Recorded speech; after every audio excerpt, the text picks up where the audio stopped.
Okay. Hello, hello, hello, everyone. How are all of you? Hopefully you're all doing well.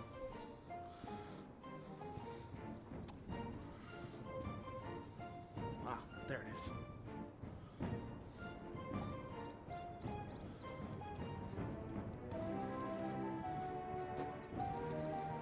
So we're going to be working on Hildibrand stuff today. Oh yeah, let's get the a new random minion out.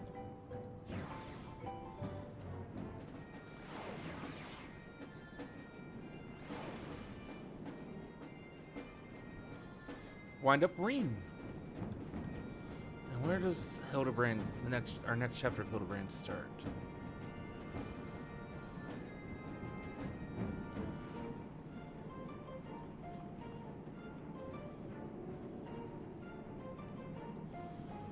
The pillars.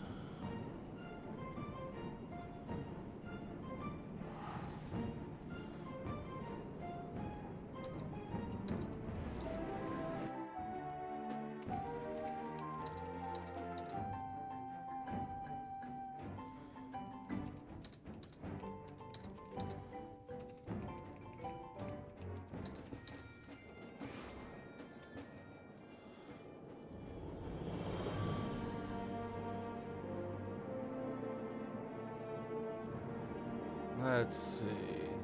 Pillars is...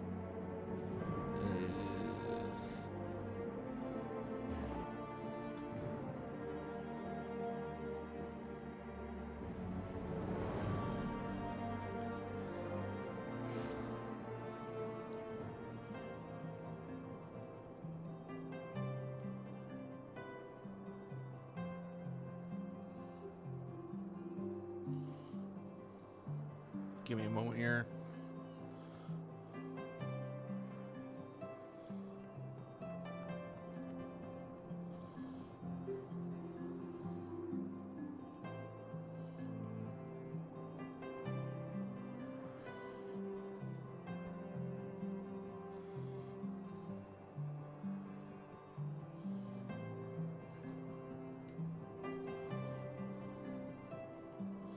Okay. All the way over on the other side.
Wait, further still I have to go.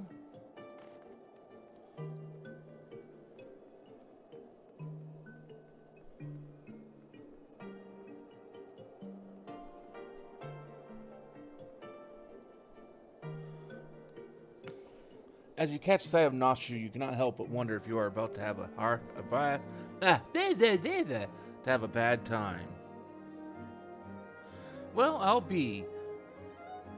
Illusion Fox in the flesh. A pleasure to see you again. Wait, is this what they call serendipity? It is, isn't it? That settles it. You've got to help me find the inspector.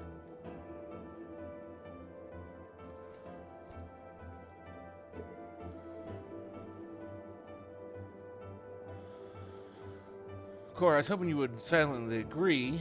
So I've been trying to calculate the trajectory the inspector took when he's catapulted into the sky again. I've triple-checked my figures and conclude he must have landed somewhere here in Ishgard.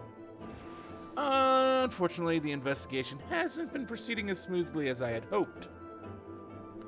But now that you're here, we're sure to make some progress. Come, let's speak with the merchants and see if anyone has had dealings with a gentlemanly Highlander.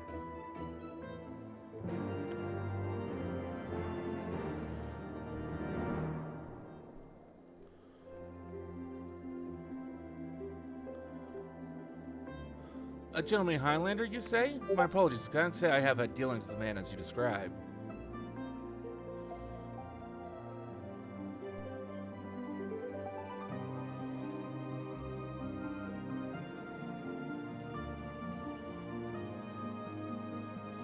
Good morning to you, madam. You are looking for someone? A gentlemanly Highlander?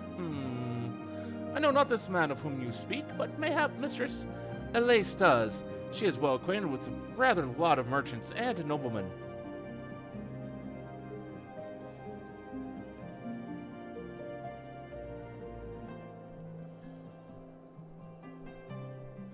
I've sold my fair share of goods to Highlander adventurers, aye, but I'd not describe such clients as particularly gentlemanly, I'm afraid.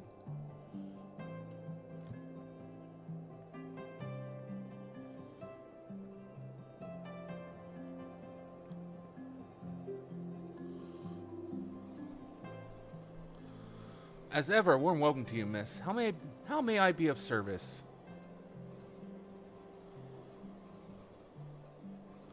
A gentlemanly Highlander, you say? Now that I think of it, I have heard tell of a foreigner who may be the man whom you seek. Begging your pardons, miss, but did you say you know Inspector Hildibrand? An acquaintance of yours, I presume? I do not know his name, only that he is here by invitation of Lord Edmund, or so it is rumored. Surely as a ward of House Fortemps, it would be a traveling matter to go and ask after him at the manor.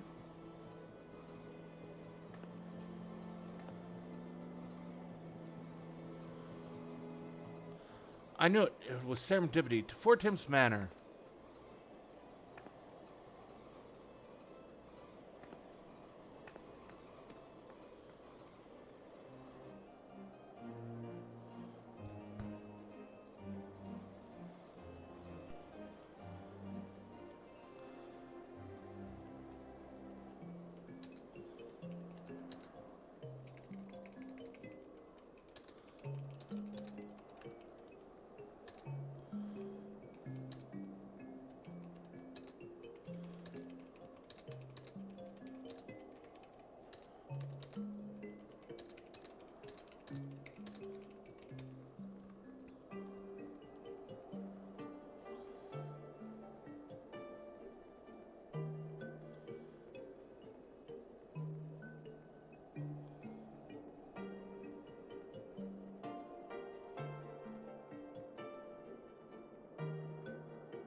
See, personally, I prefer not large guilds in games. I prefer like a medium size, like not too large, but got a good group of people.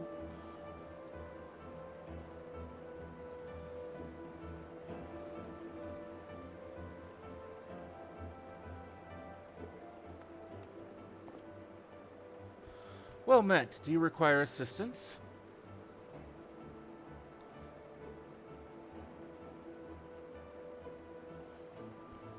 Aye, it is as you say. At this time, Lord Edmont is entertaining a foreign guest.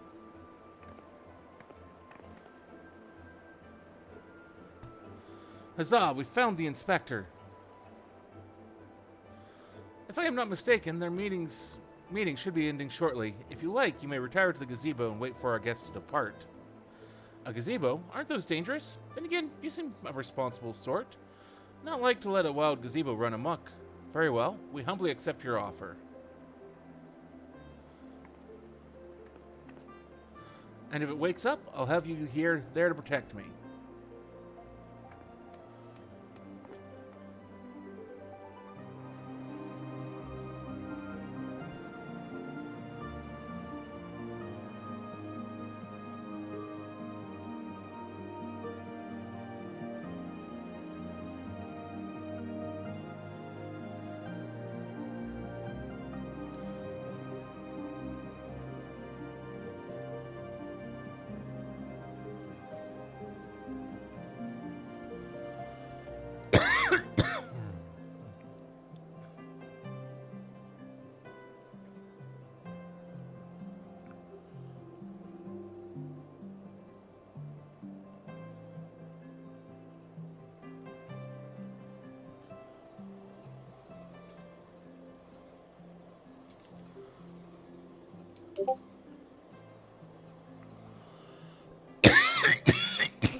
That must be Inspector Hildibrand.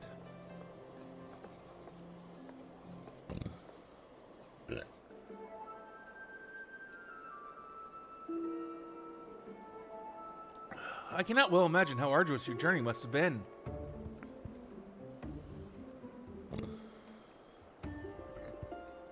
Truth be told, I've found the risk of earth and air to be rather invigorating. It stimulates body and mind both, a welcome benefit when one must discuss matters of commerce. I dare say we would not have accomplished so much otherwise. There you are, Inspector. I've been looking all over for you. I say, who do I see before me? Not one, but two of my beloved son's faithful companions. Lord Godbert, but I thought...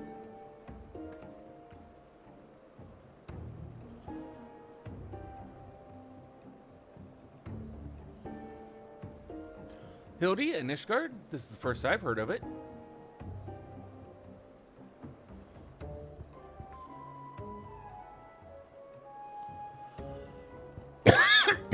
Aha, I found you at last, heretic.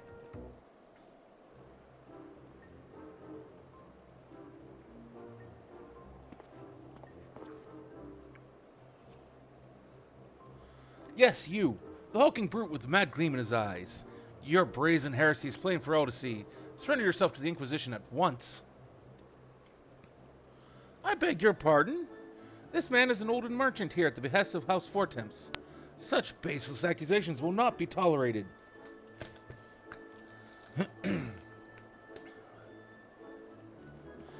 A guest of House Fortemps? Then he couldn't possibly...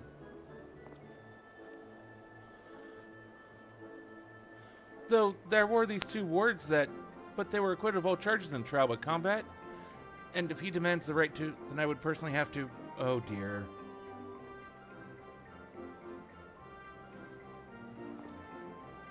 A thousand apologies, good sir. I spoke out of turn.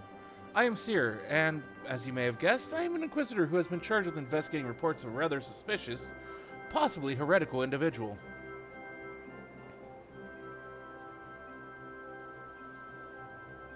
Oh, a heretic, you say? One who bears a passing resemblance to me? Aye, a man rather muscular, wearing dark garments and acquitting himself in a somewhat gentlemanly man fashion, as some might say. This heretic sounds like the spitting image of Inspector Hildibrand. Could he be a fan? Say again, you are acquainted with such a man?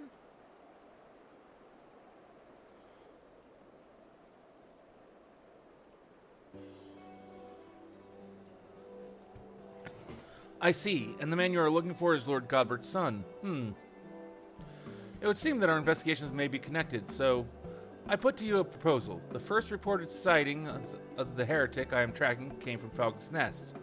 Mayhap we should journey there together? It is, after all, possible that we are seeking the self-same individual. If so, and if he is innocent, it would be for the best if you were present when I apprehend him, that we might resolve this matter without incident.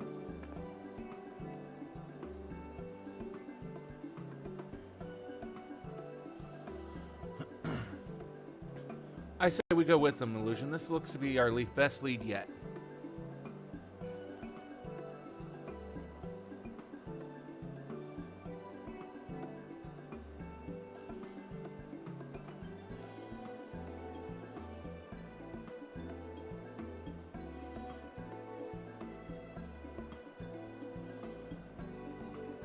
And I shall accompany you all. It has been too far long since I laid eyes on my beloved son. If there's a chance we might be reunited, I should be glad to seize it.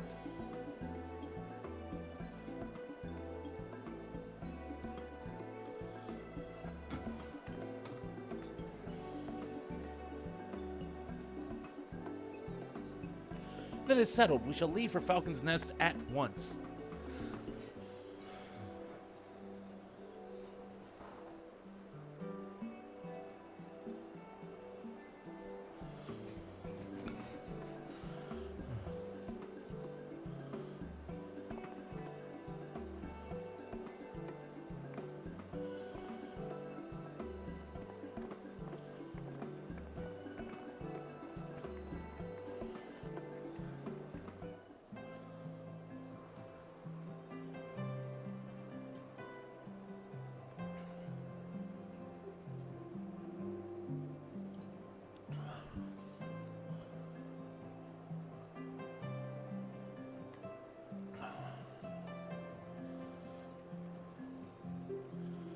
Let's see.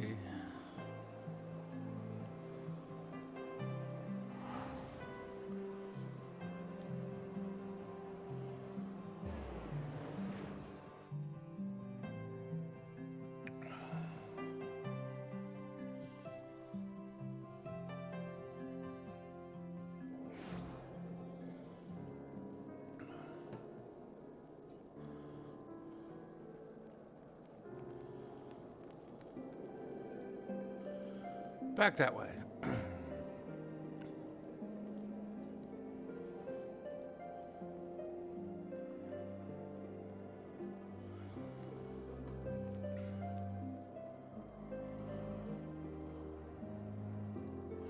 Oh, not that far back.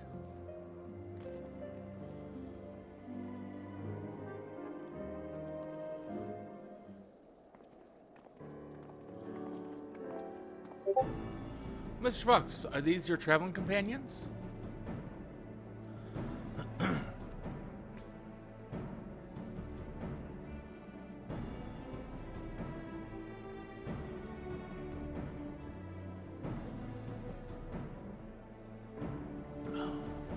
The mysterious muscular vagabond? Ah, yes. A patrol sighted him lurking near the dusk vigil. Thinking he might be a lost traveler, they called out to him, but rather than approach, he fled. Quite frankly, I'm surprised you bothered to come all this way. That sighting barely warranted a mention in my report.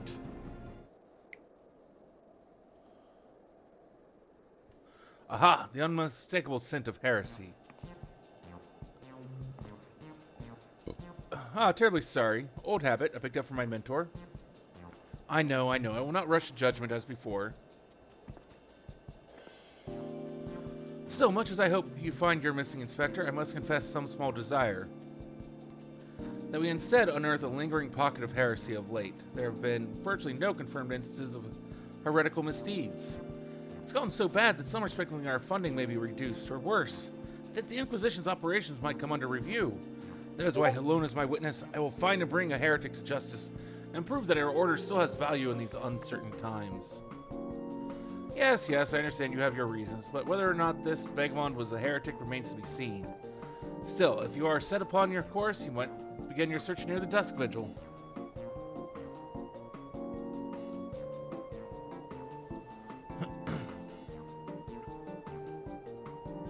An excellent suggestion, Sir Ridwald. Should we succeed in our endeavor, rest assured that you will share in the glory.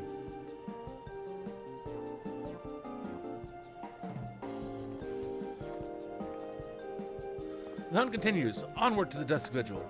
I am told that the region is especially cold, so do not forget to dress appropriately for the weather.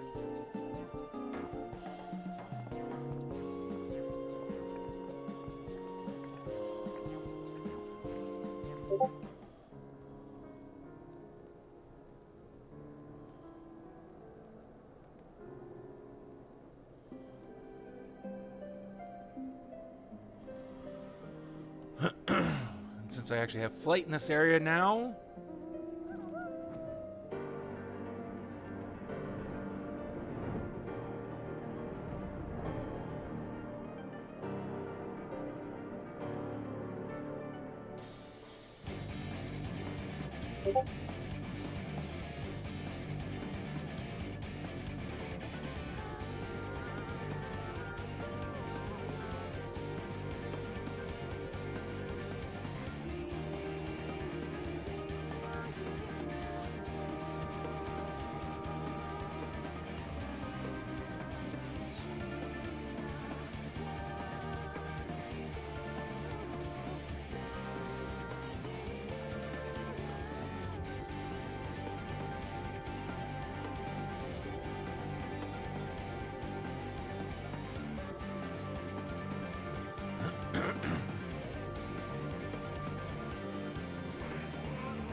fury take me.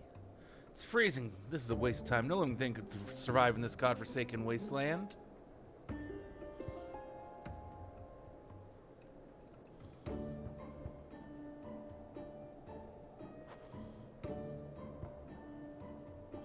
Over there, look. Someone's coming from the vigil. Inspector. Inspector, is that you?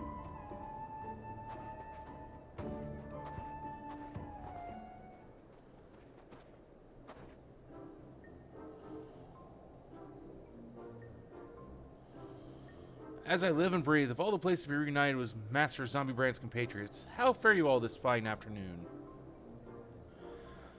A heretic raised from the dead by his brothers and holy magics.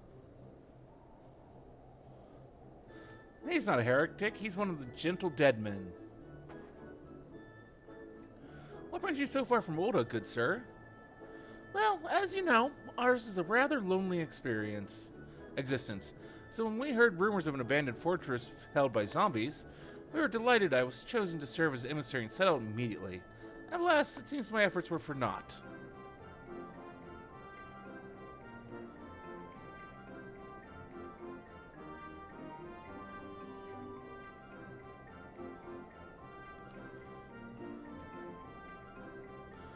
Ah, truly, every last one dead, that is to say, or irrevocably dead. If it was necessary, then so be it. Still, after coming all this way, it's more than a little disappointing, you understand?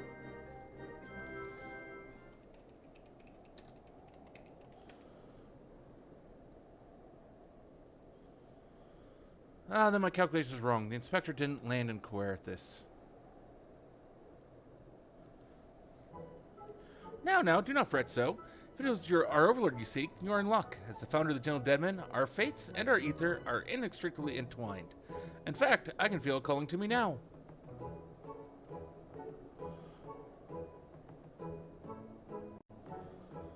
Truly, good sir, you can guide us, Inspector Hildibrand? As surely as my rotting nose can lead me to fresh brains. Follow me, my friends. Wait a minute. Where'd his coat go?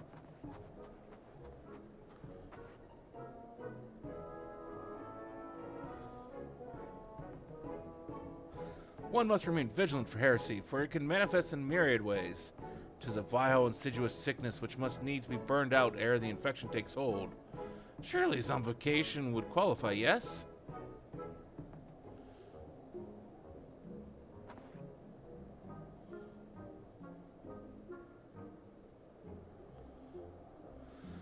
Confound it, they've left us behind.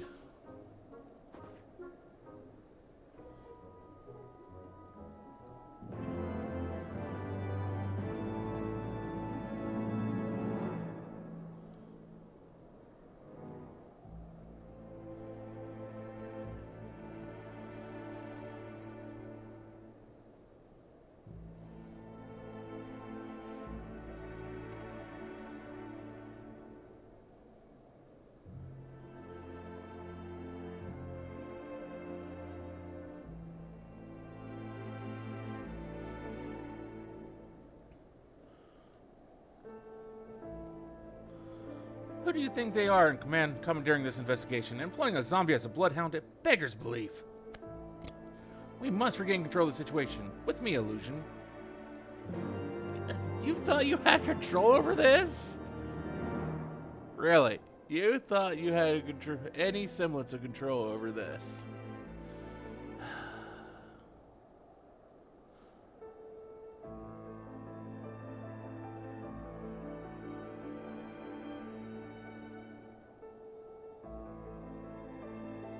It's one of those things that was like, I don't know where you got that idea that you might have any semblance of control, but you were drastically wrong.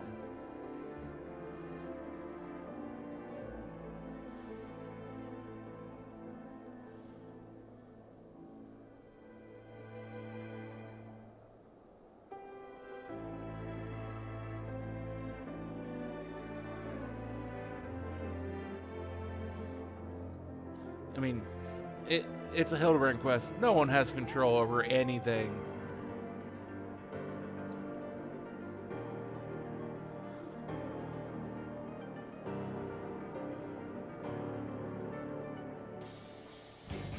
Not even I, as a player, have any control over any of this.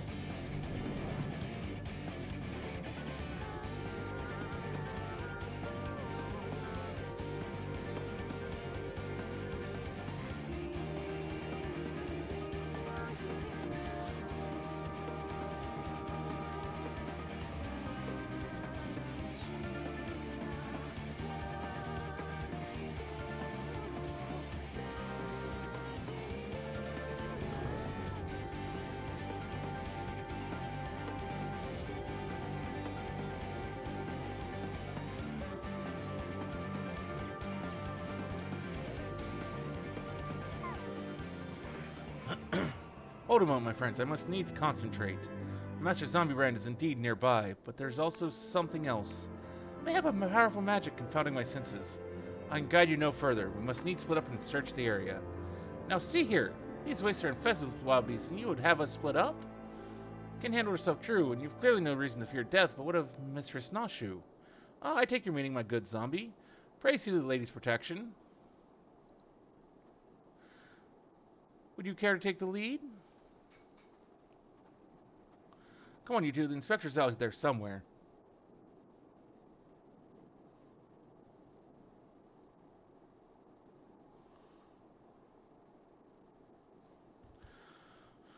Okay.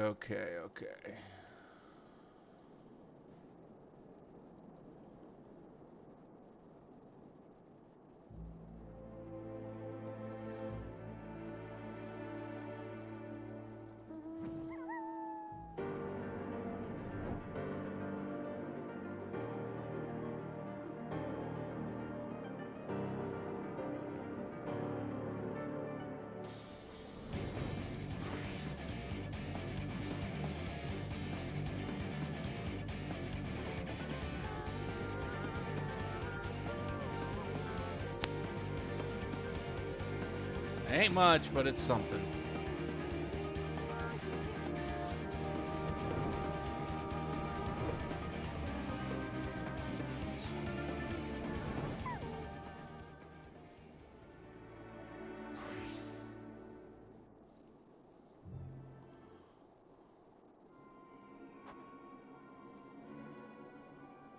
Look, that's got to be the inspector.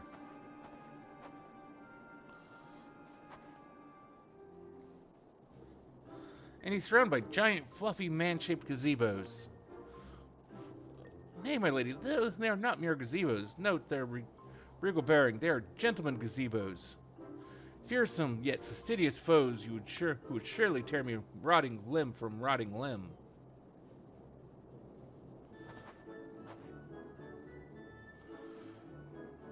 Only illusion can save Master Zombie Brand now.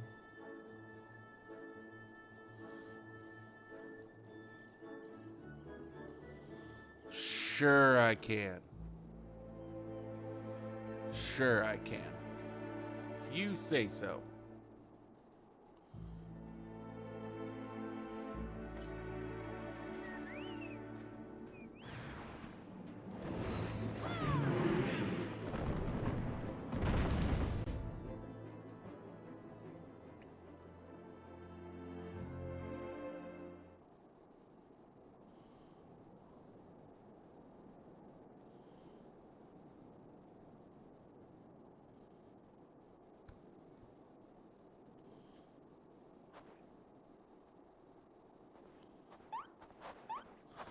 Inspector, can you hear me? We've been looking all over for you.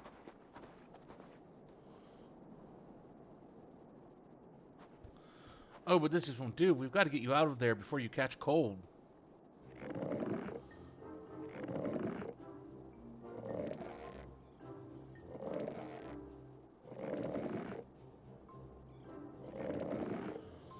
Ooh, it's gotta hurt. Up, and at them. Everyone was waiting for you.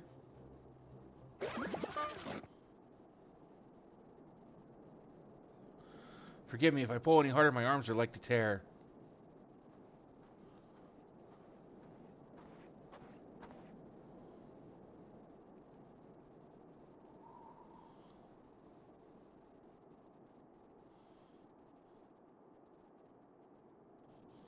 Ah, there you are. We heard shouting. Have you perchance found something? Fury, take me. Is that my heretic? Confound it, I wanted him alive.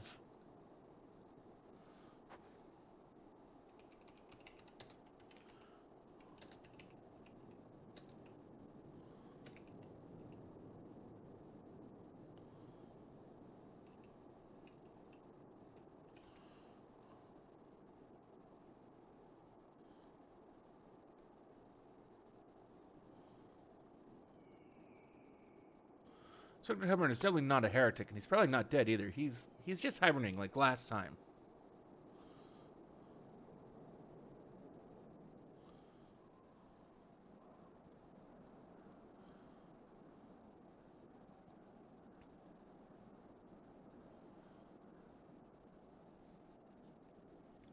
Hildy ever was a late riser. Fear not. My wife and I had our ways of waking him up. Oh god, this is going to be interesting.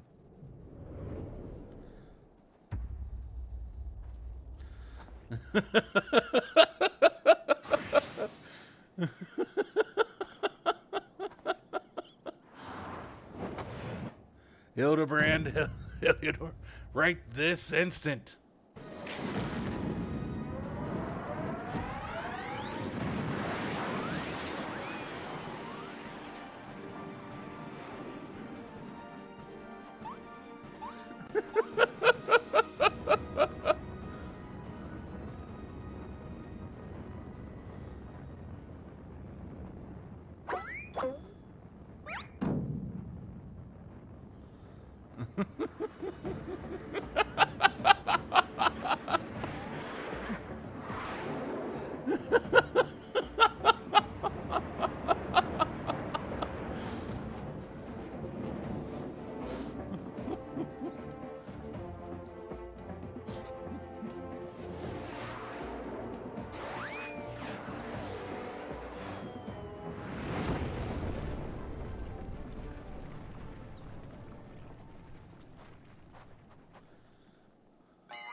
Was it the Manderville meteor strike or the Manderville meteor drive? Maybe Julian was right. Trying to name everything only leads to needless confusion.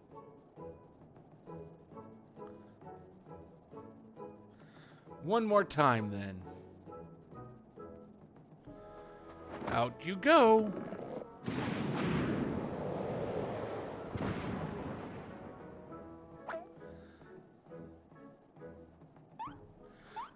Splendidly suplexed, Lord Godbert.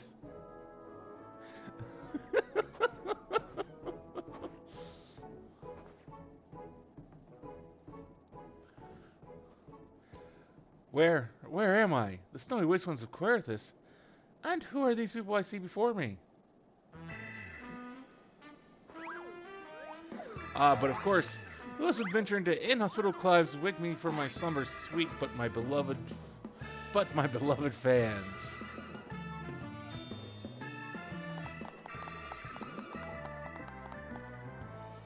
If you say so. Why do I feel as though I've stepped through a portal into an alternate reality unbound by the laws of logic?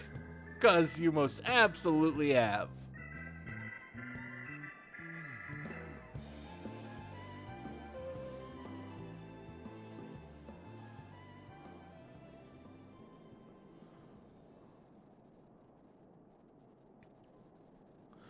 What is that, a mammoth? Where did it come from?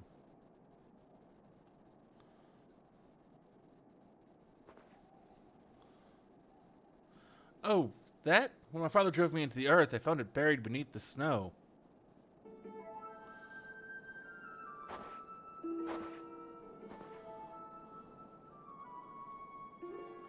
A little felon girl. How adorable.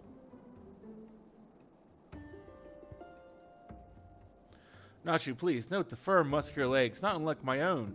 Tis clearly a Lalafellan boy. Now that you mention it, I suppose his features are rather masculine. You two cannot possibly be serious. I am the very soul of seriousness, good sir, especially in matters of deduction. This is undoubtedly a young boy whom, much like yourself, fell into a deep slumber upon being buried beneath the snow. Now then, let us gently wake him and ascertain his identity.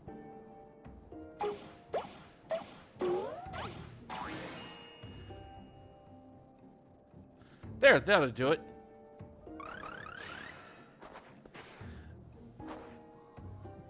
GG. GG. What is this place? Who am I?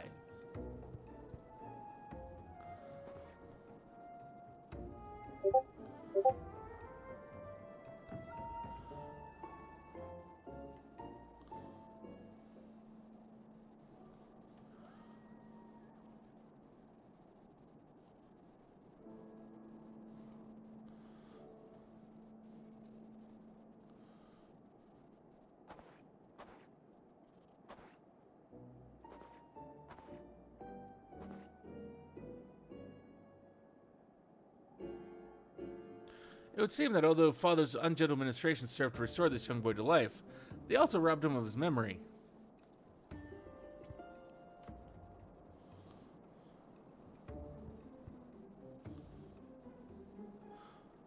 How did I get here? Who am I? Why can I not remember?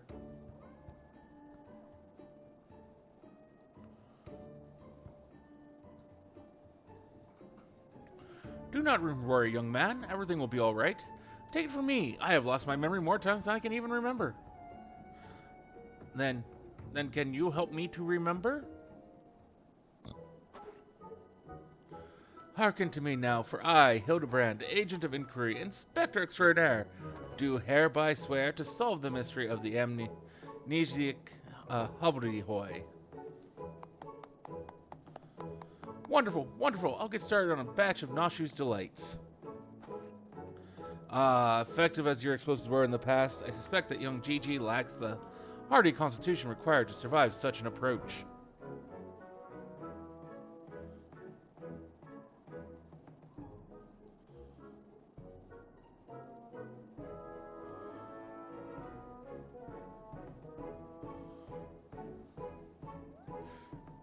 Gigi, is that my name?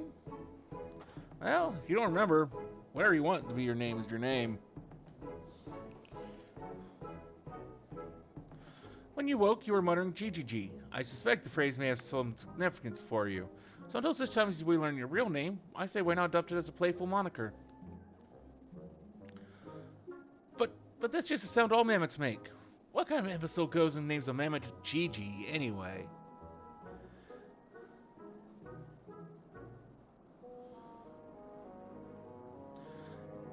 Gigi, I like this name. Thank you, kind sir. But how will this new name help me to remember who I am? Patience, Gigi. This is only the beginning. Next, we will return to the city and see if we cannot find any who know who you are. Come along.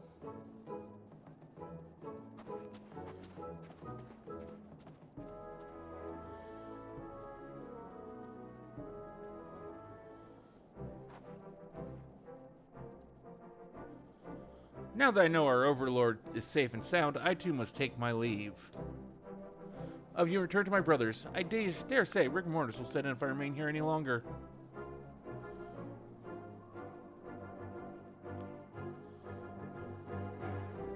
Bound for Thanaland? Then allow me to accompany you. Julian will give me no end of trouble if I keep her waiting much longer. Though perhaps she will forgive me once I tell her of Hildy's return.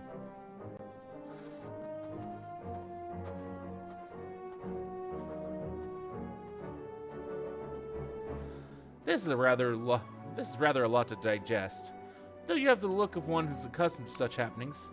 In any case, regardless of Mr. Noshu's protestations, the inspector will not be granted access to the capital until we can confirm that he is not a heretic. You have my word that he will be treated fairly.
Fury, take me, that man. Ah, illusion. I suppose you have heard the news, then. The Inspector Hildebrand was cleared of all suspicion and judged to be no more than an eccentric curiosity. If you're looking for him, good luck. I want to thank him for his cooperation, but as soon as the Temple Knights released him, he and his assistant ran off to God's nowhere with that mammoth in tow. As for my investigation, in spite of all the twists and turns, I managed to salvage a satisfactory result. As far as the Inquisition is concerned, the suspicious vagabond was not more than a zombie which wandered away from the Dusk Vigil, sickness which has since been purged. So it seemed that all is right with the world once more. For now, I have no doubt that the Inspector will turn up again like a bad gill, and when he does, trouble is sure to follow.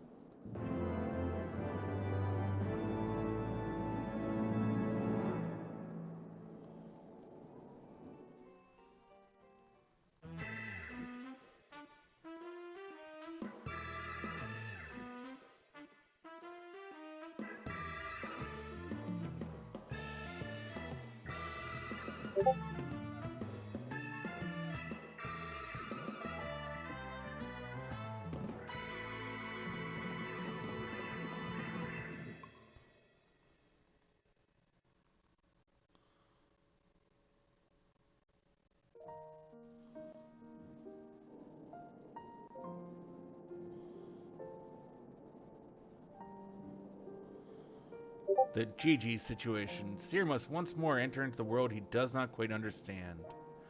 I pray this eve finds you well, or at least better than it finds me. It seems I have no choice but to seek out that inspector and convince him to surrender up his mammoth to me. 'Twas unearthed under most suspicious circumstances, after all, and who can say what secrets of heresy it might hold. Therefore, the Inquisition would conduct a thorough inspection and, if needs must, destroy it. Given his affinity for the contraption, I fear the inspector may not be amenable to my request.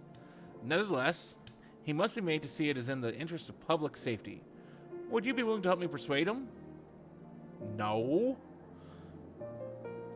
Fury be praised, at least you have seen reason. Let us pray he will as well. I'm given to understand that while the inspector and his assistant have been wandering all over the city with the mammoth in tow, they often frequent the gazebo near Fort Tom's Manor. With any luck, they will be there now.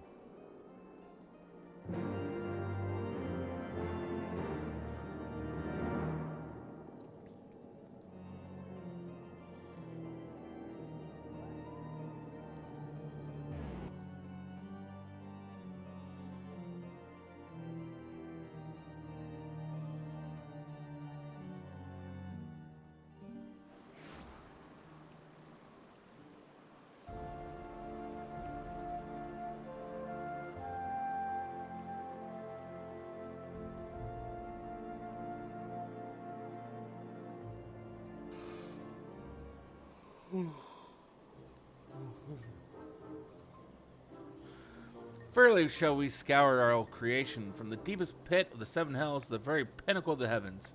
For the answers we seek, every day shall be filled with grand adventures, the stuff of fairy tales and legends.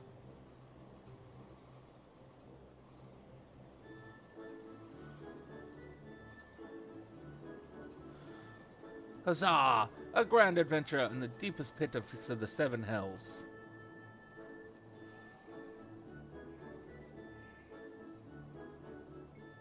Just so. Such is the creed of Hildibrand, agent of inquiry, inspector extraordinaire.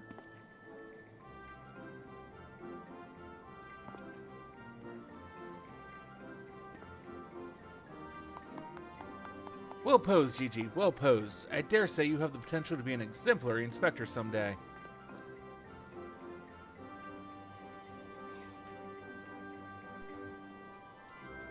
Right, that's enough of that. By virtue of the authority vested in me by the Supreme Sacred Tribunal of Hellenic Inquisitory Doctrine, I hereby command you to surrender that mammoth of suspected heretical origin into my custody.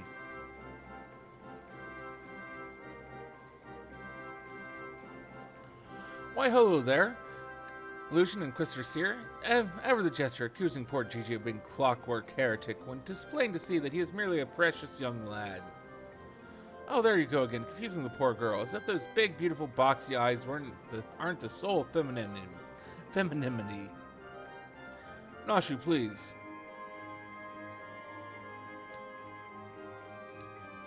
Were you not witness to the magnificent display of Mandervillian masculinity mere moments ago?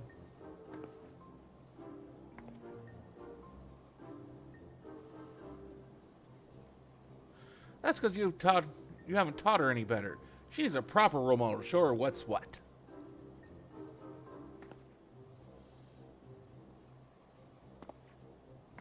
Or I don't know. Let her choose to be whatever she wants.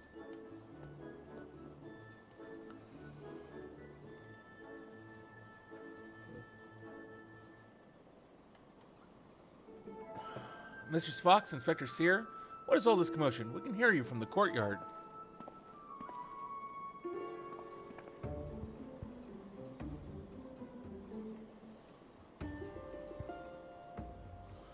Oh, Lord Edmont, my sincerest apologies for the disturbance.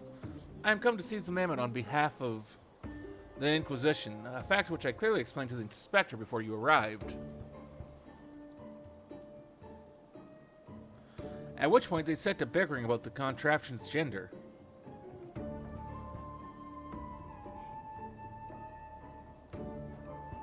What say you, my lord? Do you think Gigi a boy or a girl? Tis clearly a strapping young lad, no? Fury take me, not you too. Has this whole world gone mad? Fine, fine. But even supporting that this Gigi is a real boy, you cannot deny that the circumstances of his discovery and miraculous resuscitation were most unusual. He cannot be suffered to roam the city with impunity until the Inquisition has determined he is not a threat. I beg your pardon? Miraculous resuscitation? Resuscitation? It sounds more like someone just kind of went and repaired him? I see. Until such time as Gigi recovers his memory, mayhap it would be best if you adopt him as a ward of House Manderville. I will even stand as witness here and now if you wish.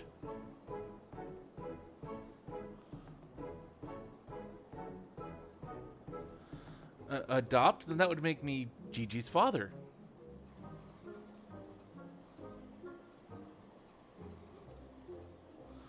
Doubtless the Inquisition would think better of taking any action which might threaten the cordial relationship between our two houses. Yes, yes, of course, I'll do it. I, Hildibrand, agent of inquiry, inspector extraordinaire, do hereby grant this child the patronage of House Manderville. Papa Hildy, Papa Hildy!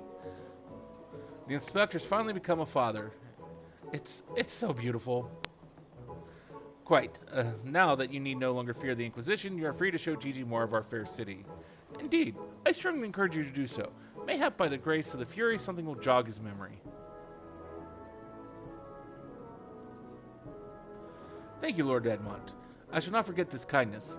Come, my faithful assistant, my beloved son, we must away.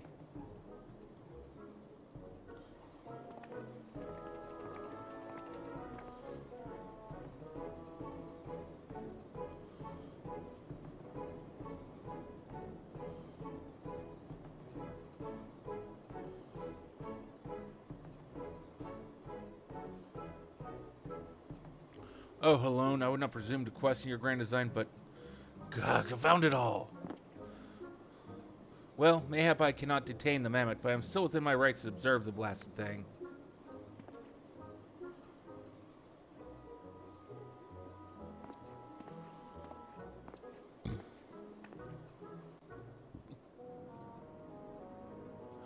Lord Godbert will be pleased to hear that his son is hale and healthy as ever.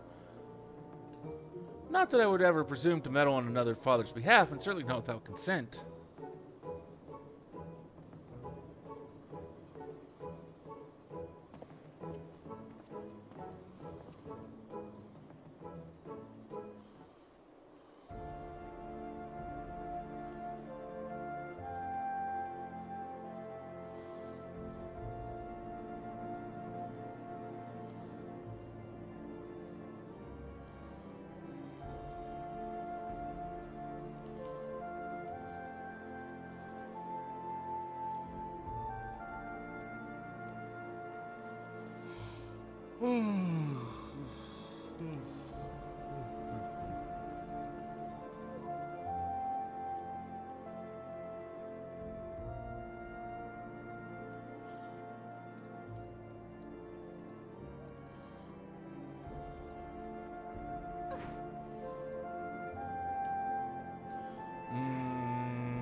Come now, Gigi. Surely gazing upon this wondrous work of Ishgardian architecture stirs something within your soul.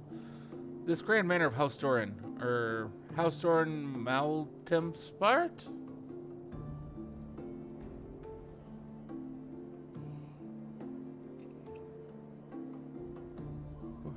Pray do not fill the boy, the mammoth's head, with such nonsense. That is the supreme sacred tribunal of Hellenic Inquisitor doctrine. I should know. I worked there. Furthermore, I am quite certain that there is no House Doran Maltemspart, and that's rather a ludicrous portmanteau of the four high houses, including the esteemed house which recently stood as witness to your adoption.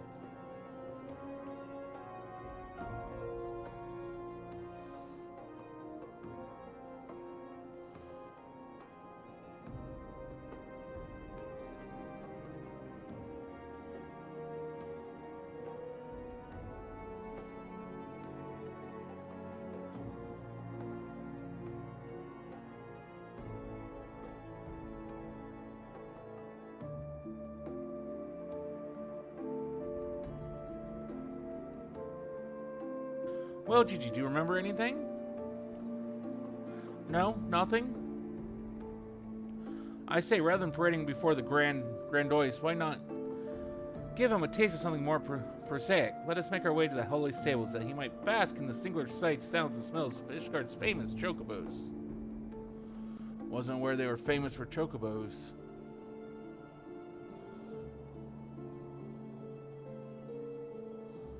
But I mean, apparently they are.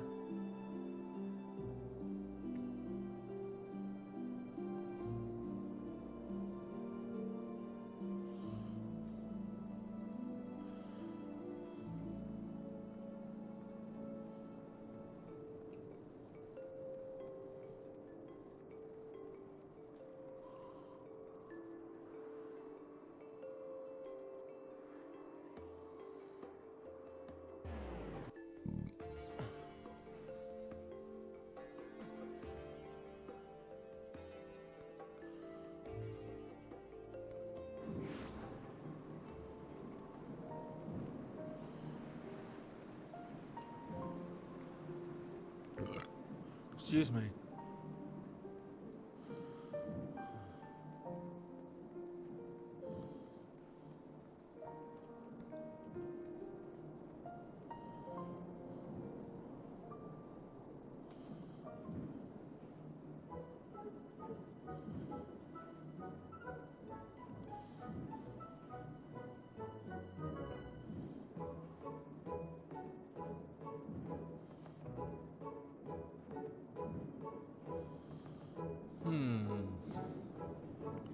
Splendid specimens of horsebird flesh, would you not agree?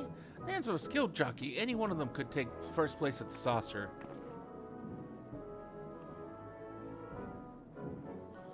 These chocobos are the pride of the Ishgardian cavalry, and any temple knight who dared exploit them for personal gain would answer the Fury herself.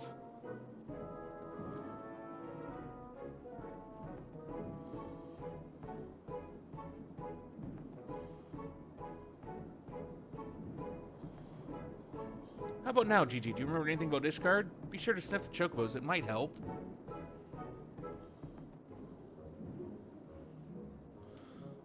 It didn't.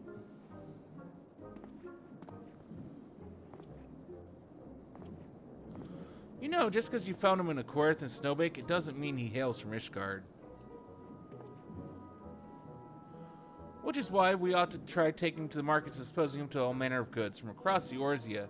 Excellent suggestion, Inquisitor. Wait, how am I now complicit in this farce? Fury, forgive me. It's Hildibrand. You just can't go along for the ride. Whatever insanity comes along, you laugh at it. You go along with it, and you enjoy it. But I want one. I want one. Buy me a chocobo, please, Father.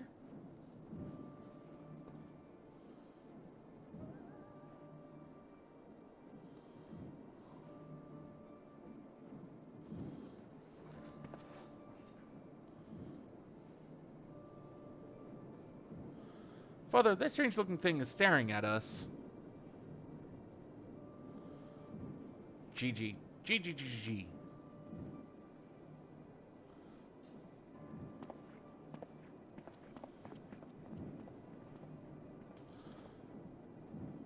I that strange looking?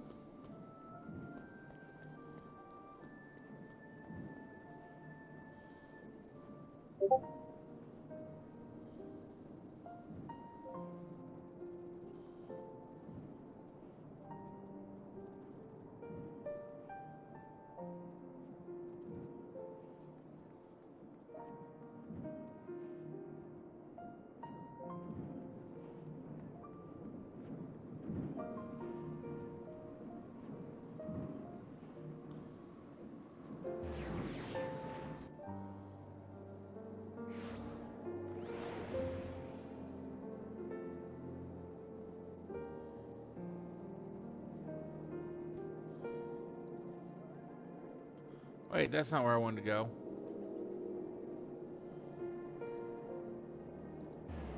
That's where I wanted to go.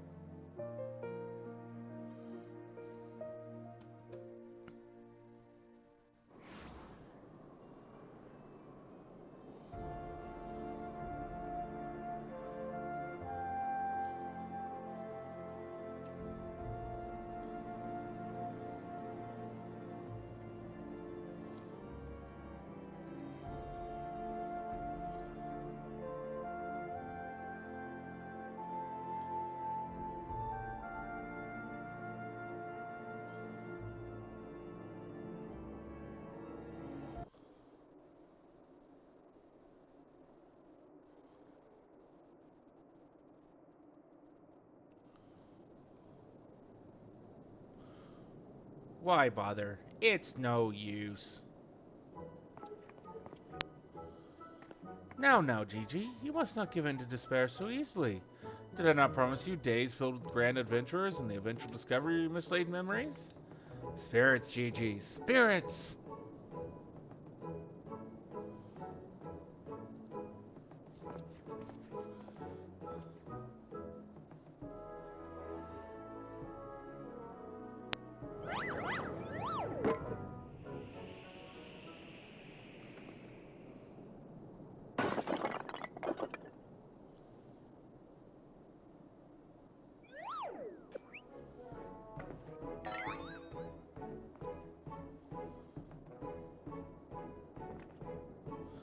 My word, a vase flung to the ground with reckless abandon. Could this be the opening salvo of an indiscriminate campaign of vandalism? One waged by your wild gesticulations, perhaps. At least look before you strike a pose. The gods only know how much that vase costs. The one behind you will probably know.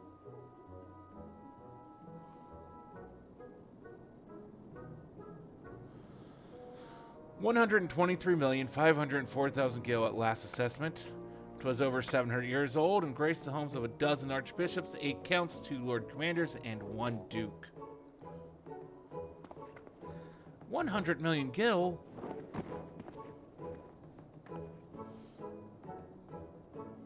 I severely doubt that it was that much.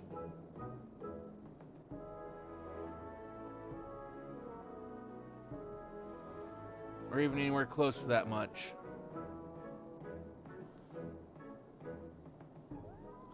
Oh, Helene, why have you forsaken me?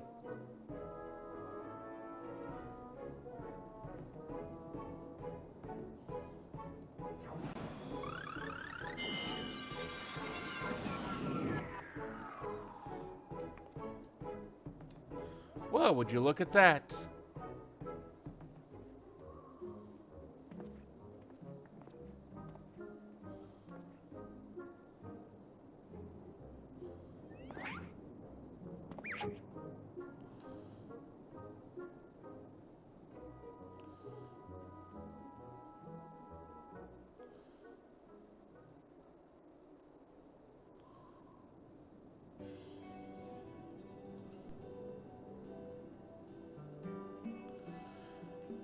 It's a miracle. Nay, the divine intervention of the Fury herself.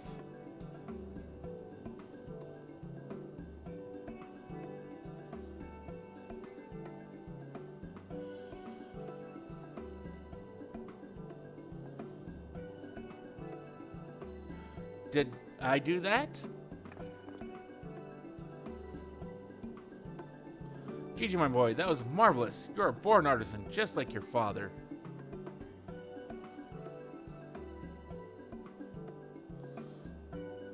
Papa Hildy? Papa? Your grandpapa, Godbert, the man who woke you with a few gentle taps of the noggin? You wouldn't believe what else he can do with that hammer of his. Why, some folks say he yields the very powers of life and death.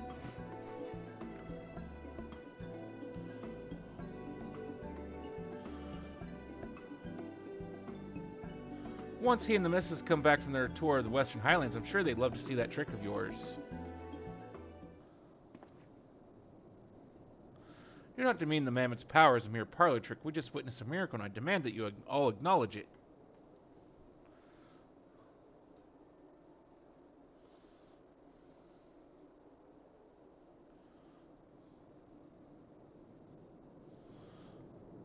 This mammoth? Sir, I say, sir, 100 million gil for the mammoth, nay, 100 million gil, and the Duke's priceless face. My word, is that what passes for trade in Ishgard? Gigi is my flesh and blood. I will not sell him at any price. Please, Papa Hildy, no more. I know you mean well, but we can deny the truth no longer. I am a mammoth. Gigi, whatever has gotten into you, you are my son. You are a Mandeville man. Listen to your papa, Gigi. You're a Mandeville girl, through and through. Stop it, both of you. You're not my papa or my mama. I mean, you're intelligent enough to be sentient.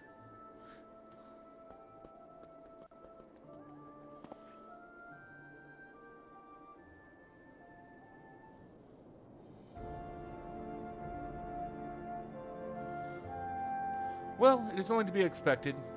Gigi is at a rebellious age.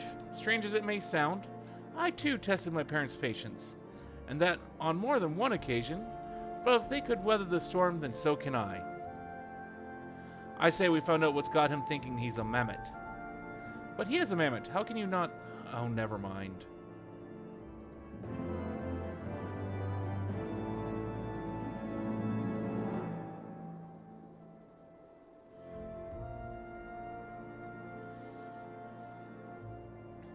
The measure of a mammoth. The course of fatherhood never did run smooth, but I, Hildibrand, guardian of Gigi, doting parent extraordinaire, shall find a way to overcome this trial and be reconciled with my beloved son. That's the spirit. Solving a simple case of childhood rebellion should be easy for a man who's unmasked thieves, defeated duelists, and led armies of the undead. Yes, it's all very... Wait, what was that about the undead? Actually, don't tell me. For now, all that matters is finding that mammoth. We should begin by speaking with the sentry stationed at the city gates, and the airship landing. If Fury help us, he has left Ishgard. We need to know about it sooner rather than later.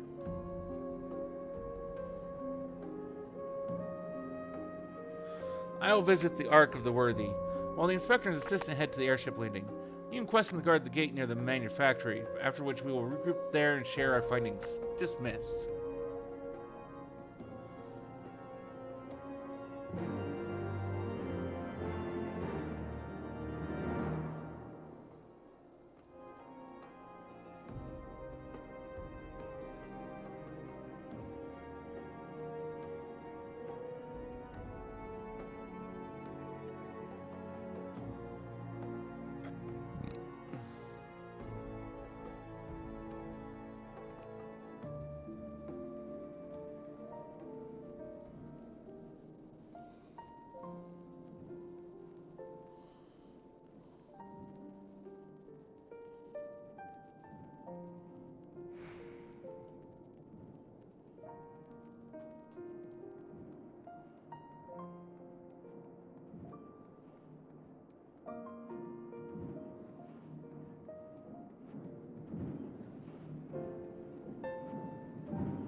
Little fellow with the wide-brimmed hat? Aye, he came through here.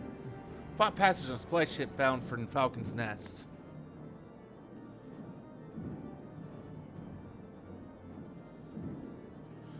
One of them, what's-named Lollipos, right? Funny little buggers. Seem keen to be anywhere but here.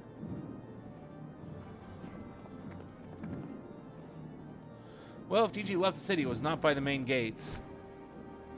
And the sentries at the airship landing have seen no one matching his description.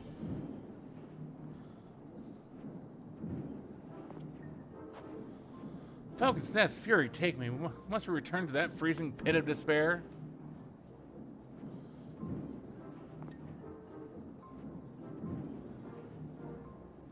Wheresoever Gigi goes, I will follow him, and find him, and embrace him as my son once more.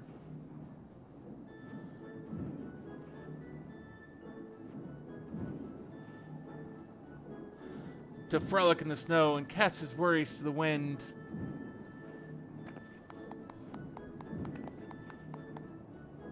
Really? He seemed in no mood to frolic when last I saw him. As I recall, he used his arcane powers to mend a vase, only to become morose and belligerent when it became clear to him that he was, in fact, a mammoth. One might even say he remembered what he was, remembered his purposes, so he returned to Western Querthus, that famous breeding ground for heresy, where first we found him. Home to his heretic masters, to share with them the intelligence he had gathered on the city.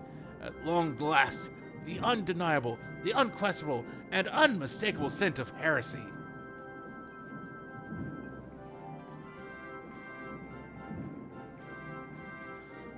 What are we sitting around for? We have a heretic to catch.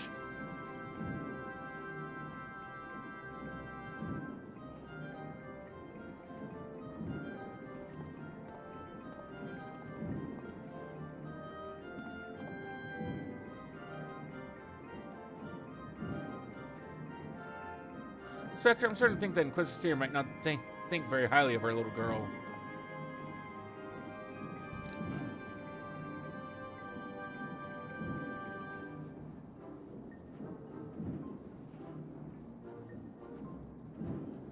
That is possible, but I would not presume to know his feelings ere he voiced them explicitly.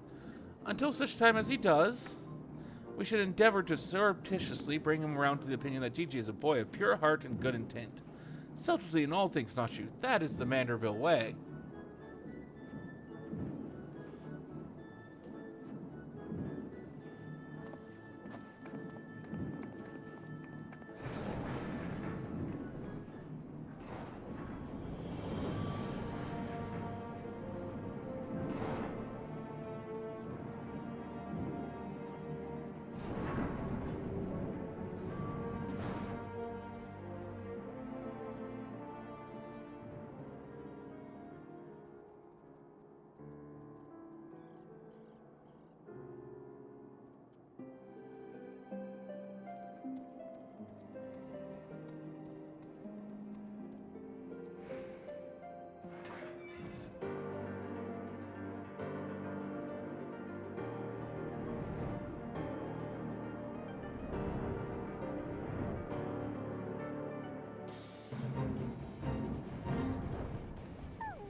Aha, I knew it.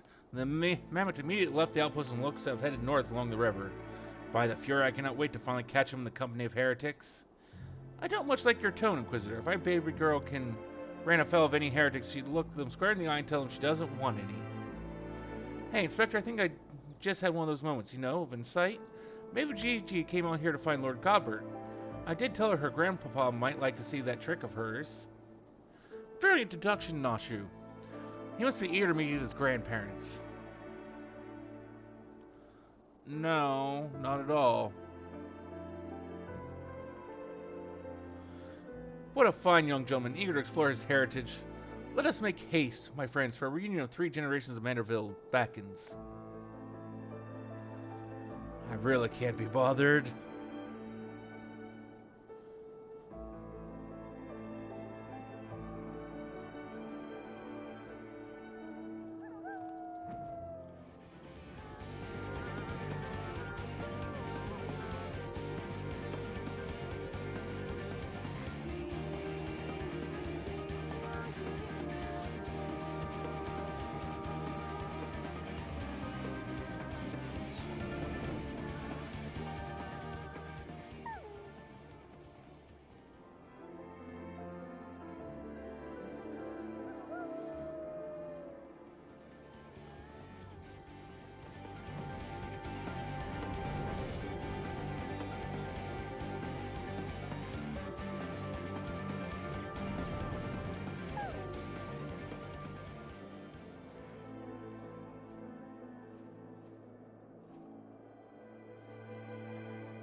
My head, who? Oh, it's you. You followed me.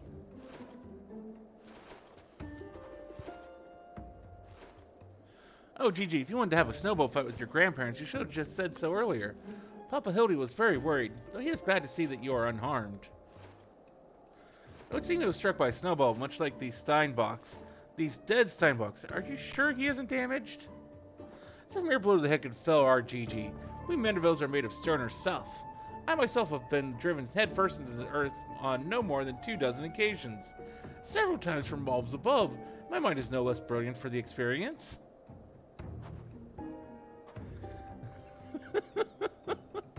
It's like, what the hell have I gotten myself into? I expect the Earth was no less brilliant for the experience, either. Why are you nodding? Oh, he's behind me, isn't he? What good fortune to cross paths with you lot so far from civilization. Forgive me for not taking notice earlier. I was engrossed in my duel with Julian. But how rude of me. Would you care to join us? Grandpapa Godbert. Grandpapa Godbert.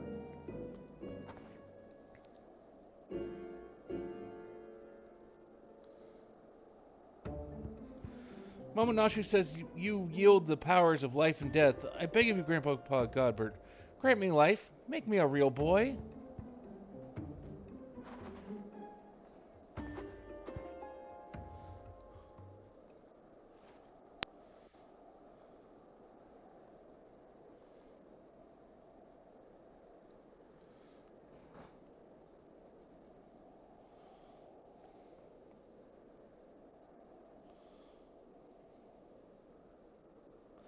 Are you sure about this, son? It may sting a little.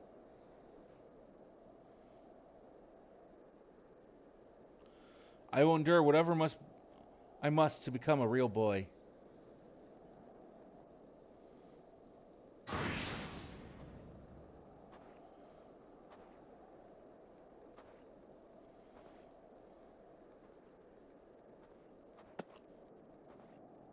Then let us begin.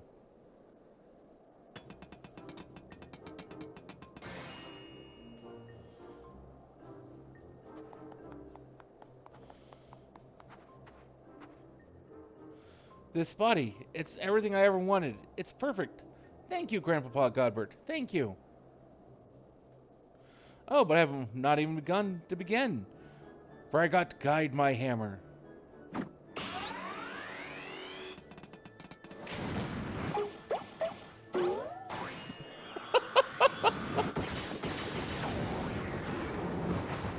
That makes me think that crafters need to have a limit break when crafting. Granted, since Links have done any crafting in this game, they very well might have such, but...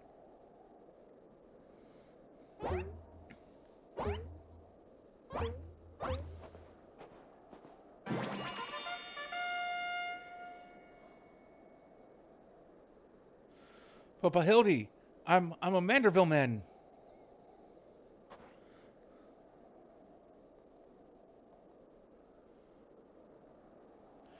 Gigi, my son, come to your father. Let me have a look at you.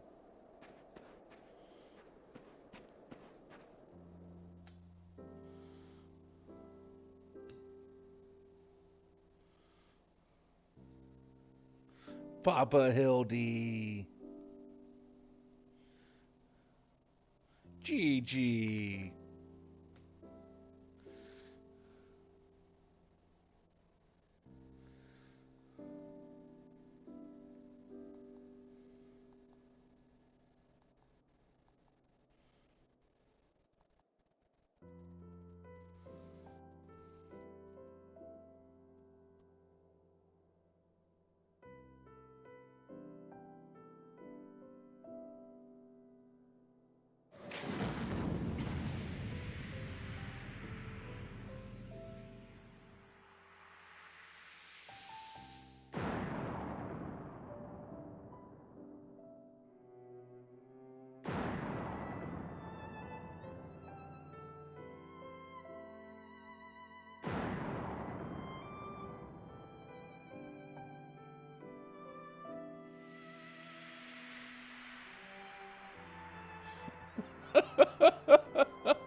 Now that brings back some memories.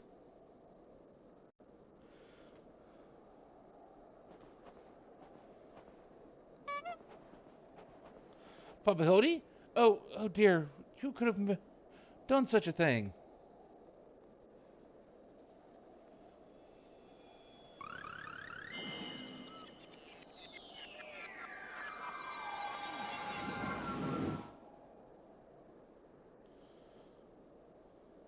By the fairy, it's just like the vase all over again, miraculously restored to its original form.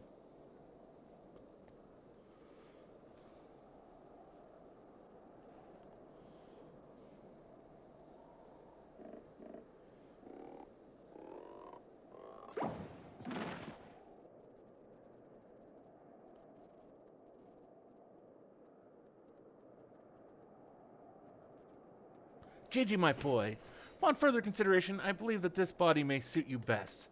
It is how shall I put this, more manageable and much more adorable.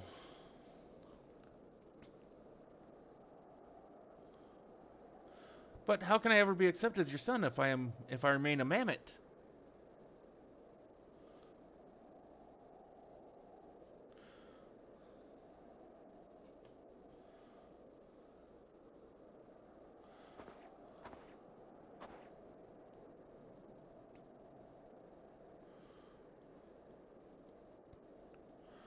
Is that what's been troubling you all this time?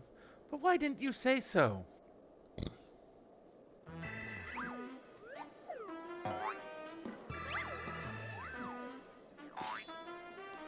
A Manderville is more than mere flesh and bone. He has vigor, compassion, honor, a gentleman for all seasons. Be you man or machine, it makes no difference. If they call you a mammoth, you look them in the eye and say, "Nay, I am a Manderville mammoth."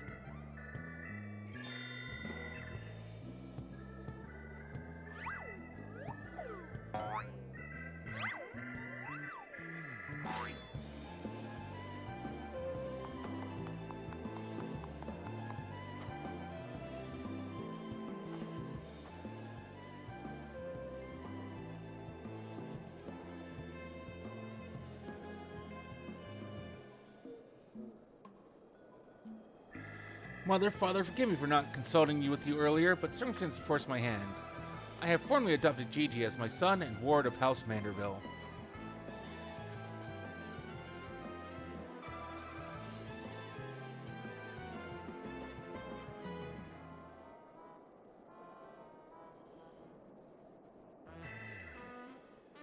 Ye gods, I knew he was fond of the man, but did you hear that, woman? Our son's got himself a son. Grandpapa Godbert, Grandpapa Godbert.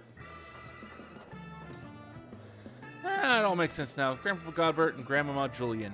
I'm waiting years to hear those words. Grandpapa Godbert, Grandmama Julian. Few things in life are grander than becoming a grandparent, as they say. Ha ha!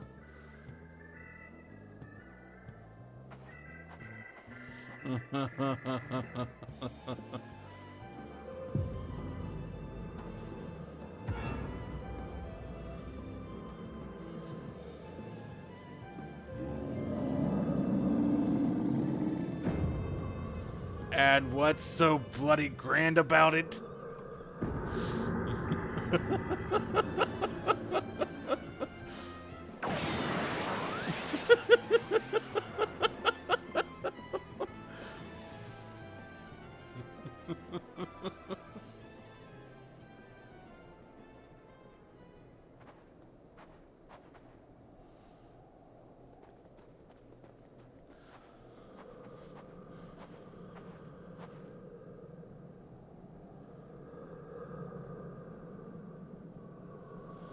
I'll not be made grandmother to bloody buggering mammoth. It's past time I beat some sense into my beloved boy.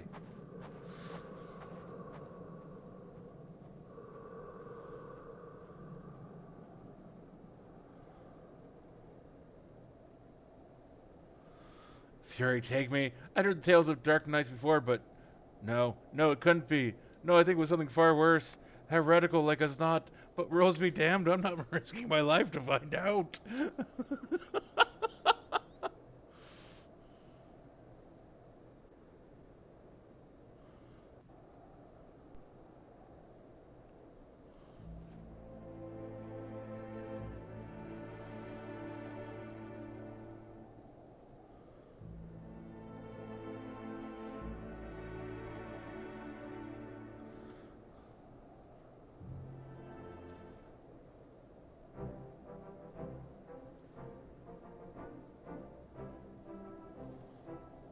They're mad, utterly mad. The whole damn lot of them. How their house could rise to such promise, I'll never understand.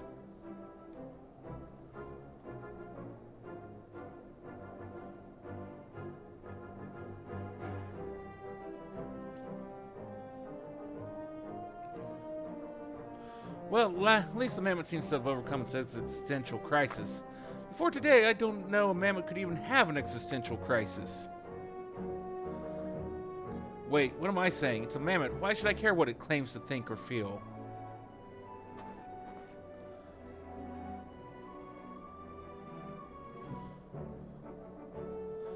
Fury, take me. Their idiocy is infectious. I mustn't allow myself to fall prey to it. Follow procedure. Report to your supervisor one step at a time. One step at a time.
Right then. My superiors have been informed of the mammoth's adoption by House Vanderbilt. As witnessed by House Fort Toms, proceeded to take me to my task for my gross mishandling of the situation.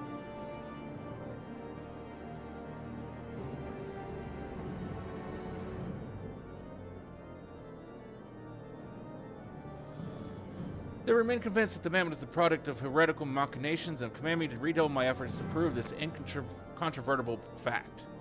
This may prove problematic, however, as Gigi seems to have forsaken his quest to recover his memories and thrown himself wholly into his new life as a Manderville mammoth, casting about for any hint of a case alongside his doting father. In any event, though I do not share my superior's conviction, I think it's safe to say there is something so unusual with that mammoth.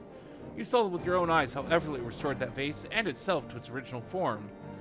Reconstructive magics are not particularly rare, but his are unlike any I have seen before.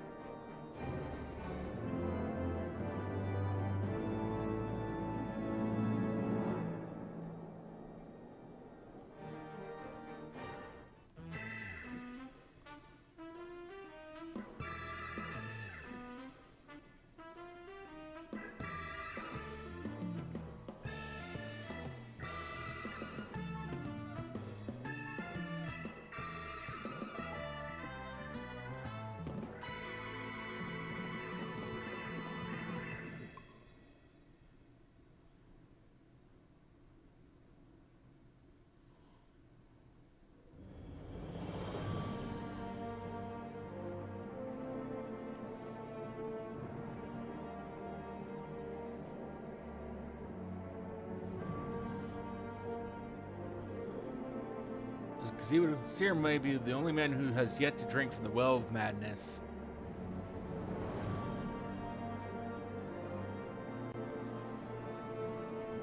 That you stand here before me is proof that Halone smiles upon me this day. I have need of your assistance, and before you think to run away screaming in terror, I pray you hear me out. It concerns the esteemed and now missing and presumed dead Knights of the Heavens Ward. None have returned to the capital since all the unpleasantness began. Yet recently we have heard rumors of these honored sirs walking the streets.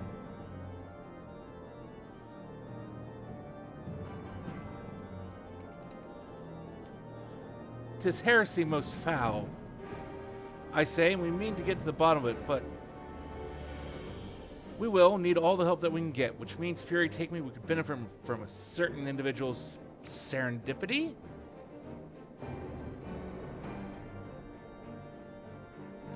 Besides, if we don't seek him out, he's like to show up in the worst possible time anyway. At least this way it'll be on our terms, and we can keep an eye on that boy, Mammoth. Mammoth? Yes, right. Oh, you must be wondering why I asked you to come. Well, you and the inspector seem to enjoy a natural rapport, so...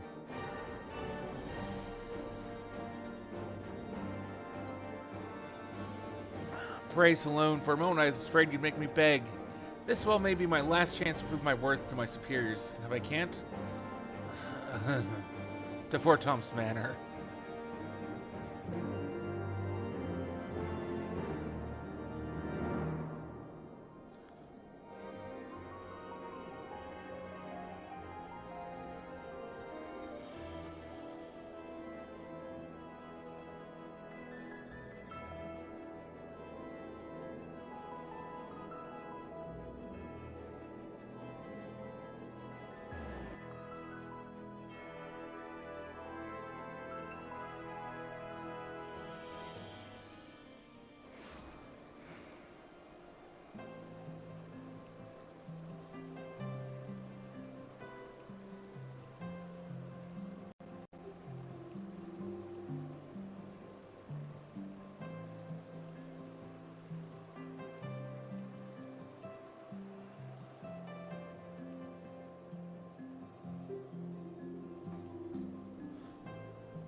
Because, Gigi, such behavior is unbecoming a gentleman.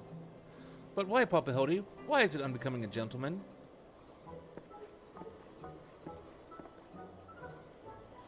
Ah, Inquisitor Seer, Illusion, good day to you both.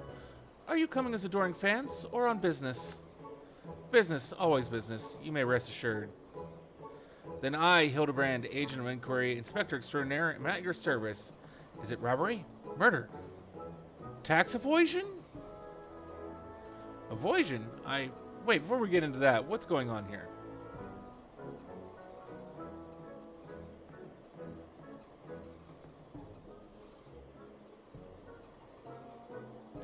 Much as it pains me to admit, my beloved Gigi, the apple of my eye, the fruit of my loins, attempted to deface this lovely gazebo. Naturally, as his father, it falls to me to see him return to the straight and narrow. That's not true. I was drawing a family crest for our home. Now, Gigi, I know you are fond of this gazebo, as are we all, but it belongs to Lord Edmund. You wouldn't want to steal from Lord Edmund, would you? I guess not. Then where is our gazebo, Papa Hildy? And does it have a warm stove with a steaming kettle, too? Actually, it's probably far, far warmer. Probably warm enough not to require those. Oh, gee, don't you see? We have no need of kettles or gazebos. As gentlemen inspectors, the world is our oyster. We can go whither we please, where the red fern grows or the wild rose blooms.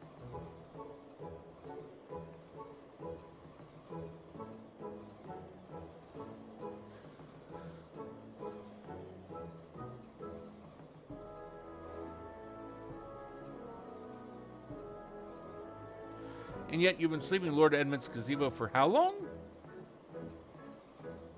I don't care about wild roses. I want to live in a gazebo with Papa Hildy and Mama Nashu.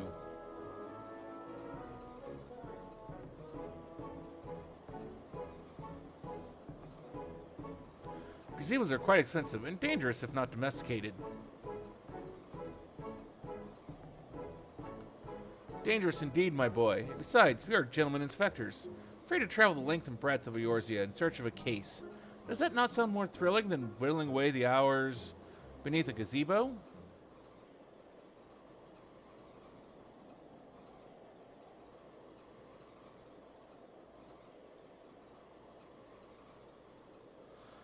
I guess. If it's a case you want, you need not go so far. We are currently investigating reports of individuals masquerading as Knights of the Heavens Ward. These contemptible charlatans are rumored to have tricked several hapless maidens into attending private parties for a small fee, with the promise of enjoying the company of these great sirs. Those who were foolish enough to attend found their experiences to be so traumatizing that they have refused to discuss them in detail. Needless to say, your assistance in this matter would be greatly appreciated, and for it you shall receive due compensation. Say no more, Inquisitor. Say no more. I, Hildibrand, Agent of Inquiry, Inspector Extraordinaire, am well versed in the ways of the fairer sex. Since when? Mummy! Mummy dearest, I was under the impression you had departed for Olda.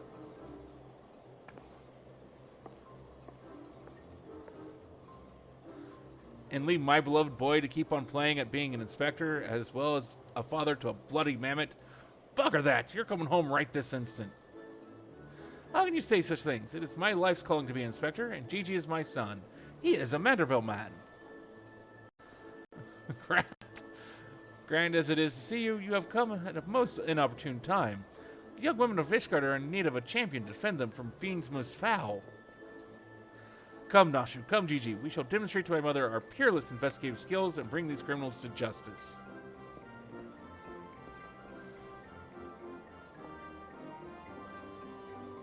Those balls, he's stubborn.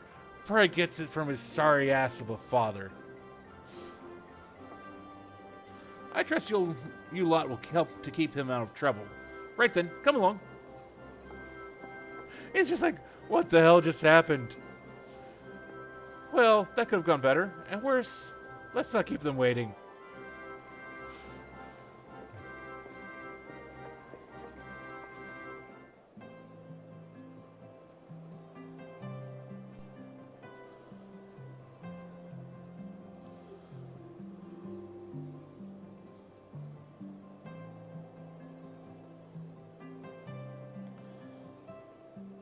Question the maidens of the last vigil.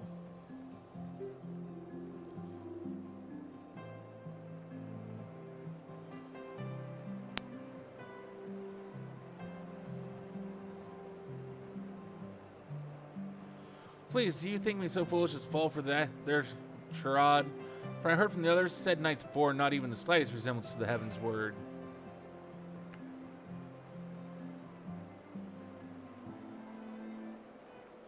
As if I had not already memorized every detail of my dear Sir Fell's face. Oh, wherever could he be?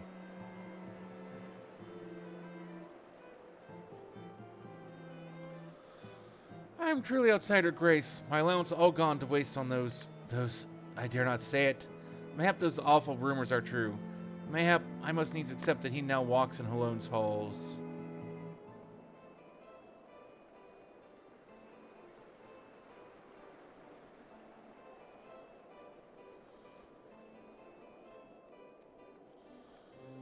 I demand satisfaction, swift and terrible vengeance. How dare they prey upon a lady's emotions to line their pockets with gil?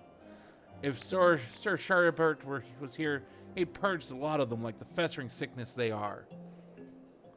Oh yes, a pity he too remains missing. So very much a pity.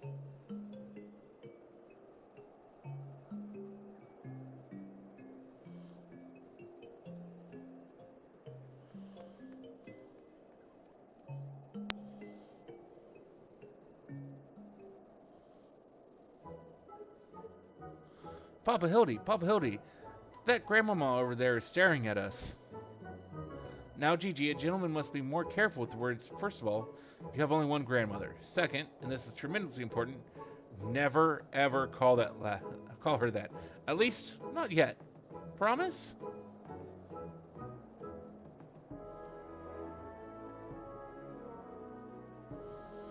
Yes, Father. I promise not to call Grandmama Julian Grandmama Julian.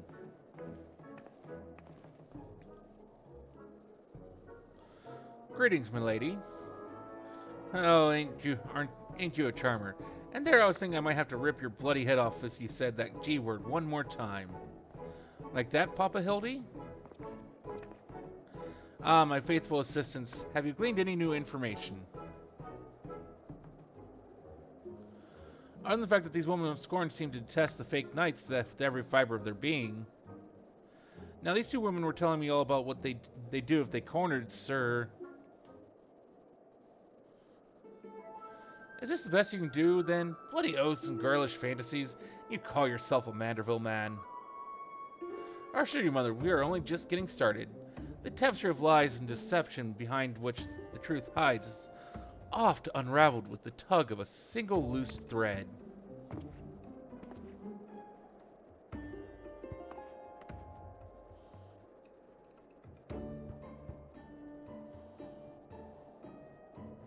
I say, young lady, I'd beg but a moment of your time.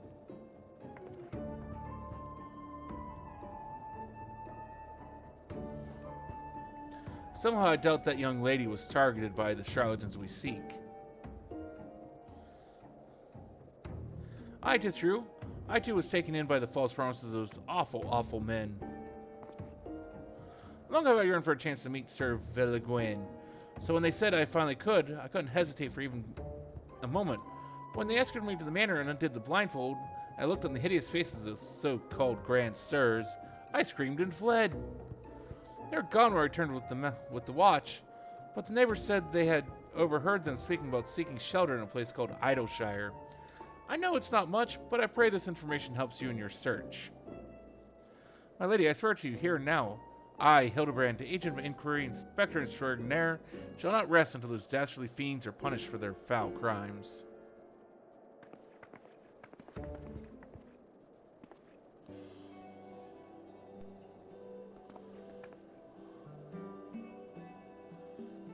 Huzzah! 3 cheers for Papa Hildy. Hip hip hooray! Hip hip hooray! Hip hip hooray. And there you have it. Our quarry can be found in Idleshire. Come, my loyal assistants, justice waits for no gentleman. That's all well and good, but I've never heard of this Idleshire, have you?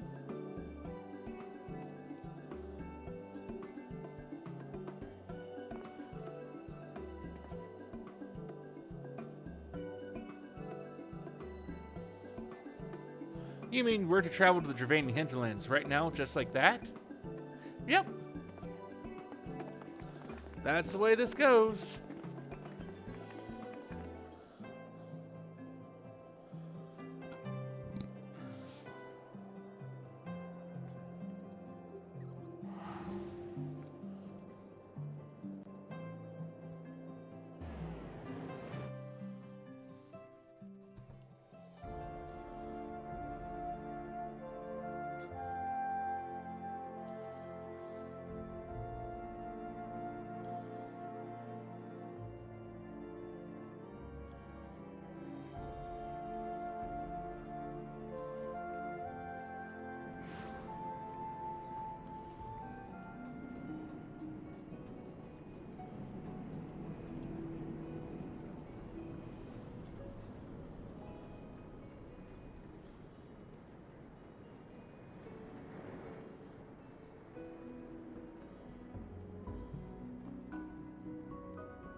Truly, this magnificent settlement is a testament to the hard work and camaraderie of our Uplander and Gabi citizens. Yes, well, I'm just glad you are no longer being pursued by fire-breathing dragons, musket-yielding crabs, and bomb-throwing goblins. You know, the other ones. But they were no match for Lady Julia and the pan of hers, am I right? I want to see her make the bad gobbies fly again. God's sakes, Hildy, Except an illusion, this law would be dead in a ditch somewhere if it weren't for me. Nonsense, I would never let any harm come to my loyal assistant or my beloved son. If I may interject. Now then, let us split up and question the good people of Idleshire. My keen inspector sense tells me that one of them has the knowledge of the false knights we seek.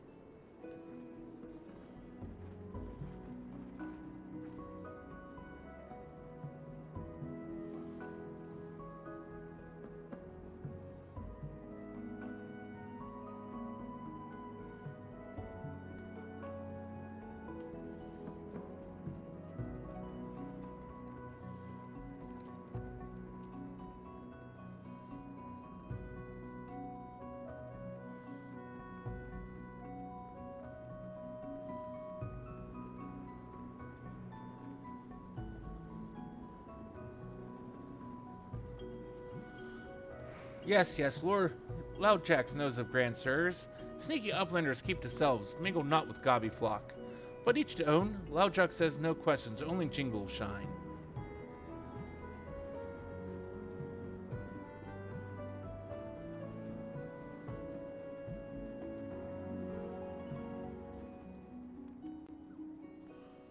Oh, I know all about the Grand Sirs. They keep to themselves in that building of theirs, south of the round spot. You'd best watch out, though. They're a dangerous bunch. Liable to kill you for looking at them cockeyed. It's entirely possible that I've gone completely and utterly mad, but... Are you, perchance, of the long-lost twin sister of Nishgardian noblewoman? What? Look behind you, a three-headed Gabu. Why do I feel like I've not seen the last of that old woman?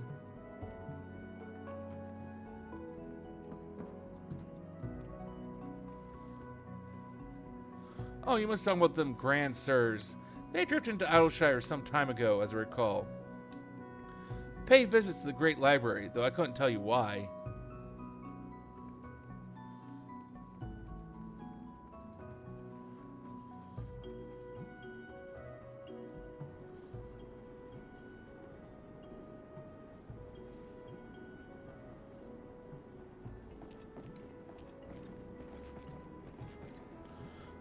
If we only had the testimony of a concerned citizen, which could conveniently direct us to the villain's precise location.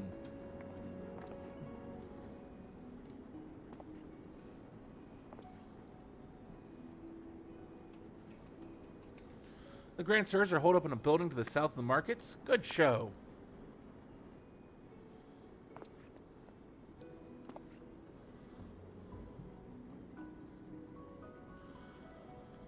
There, that's the one. Come, let's inform the others.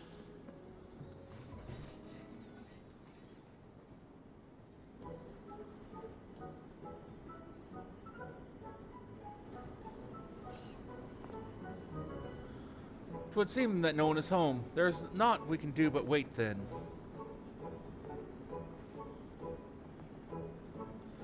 Papa Hildy, I just want to say that I really like this place. I think that you, me, and Mama Nashu could have lots of exciting adventures if we stay here. You may be right, Gigi. This community seems to have fostered an enlightened, free society, welcoming of honest souls willing to work and contribute to the greater whole. Did anyone happen to see a gazebo on the way in?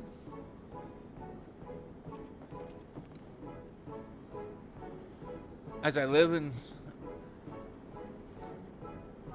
Shko, Hildibrand, Heliodor, Maximilian Manderville. Could that be? I say, could that be Slowfix coin toss? Do you know this Gobby Inspector? I most certainly do. Why, Master Slowfix was my first employer.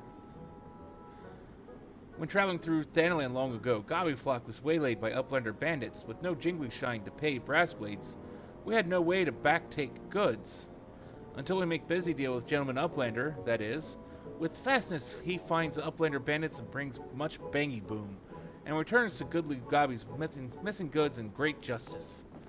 Henceforth, Slowfix gains new appreciation for Uplanders. But for chance encounter with Gentleman Uplander, he never conceives of egalitarian utopia. One may even claim Hildy a founding father of Idleshire, with metaphorical tongue flaps, that is.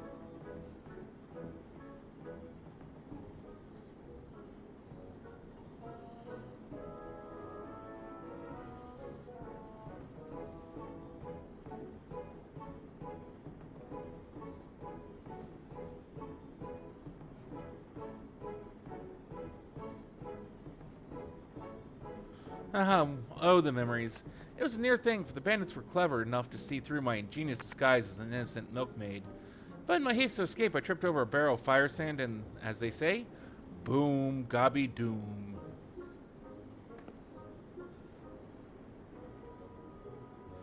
Core, no busy deals for the wicked. No busy deals indeed. But leaving the delightful anecdote aside, ye gods, Master Slowfix, just looking at you and your flock have made these ruins is making me big eyes.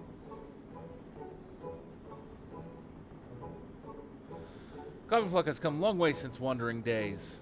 But we have not forgotten Gentleman Uplander's kindness. Slowfix is here to offer hand lending. Well, far be it from me to refuse.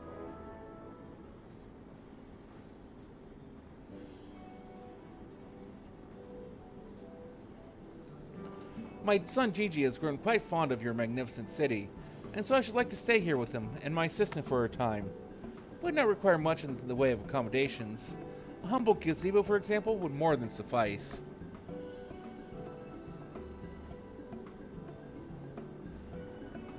Why settle for gazebo in perfectly good state right behind you? Residents of building in arrears, and Slowfix happy to evict them. But we were pursuing the fiends who lived here on suspicion of defrauding young women. Fraud in Slowfix's egalitarian utopia? This he will not abide. All the more reason to let Gentleman Uplander and his flock stay instead of Grand Sirs. No need for jingly shine either.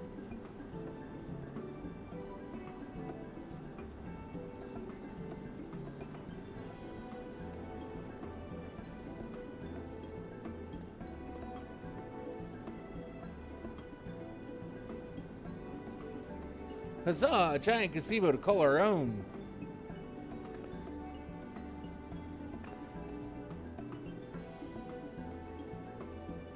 I do not know what to say. Thank you, Master Slowfix. Thank you. No need for teary-eyed tongue flaps.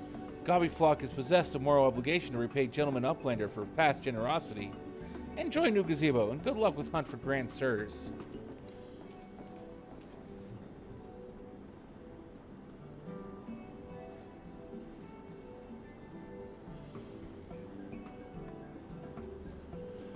Papa Hildy, since this is our gazebo, is it okay if I draw our family crest on it? I can think of no better way to celebrate the joyous occasion. And perhaps draw the ire of our new home's former tenants. Come, let us go and purchase some paints together. This gazebo shall be your canvas.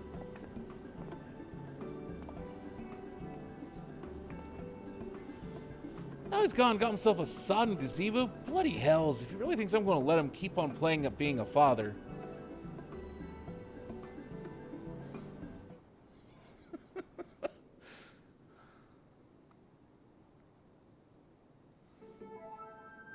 I mean, you're the one who's kind of letting him actually do all of it.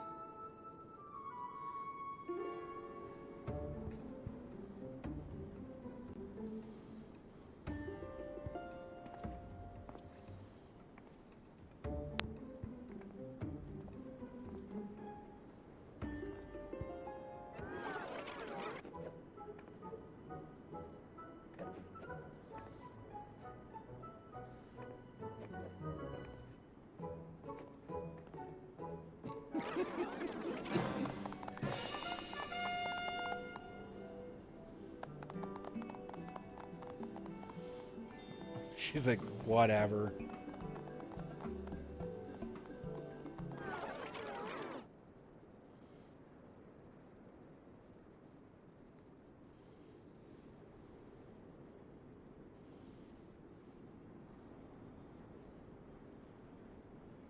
Still no sign of the notorious Grand Sirs. I dare say we're going to need more paint.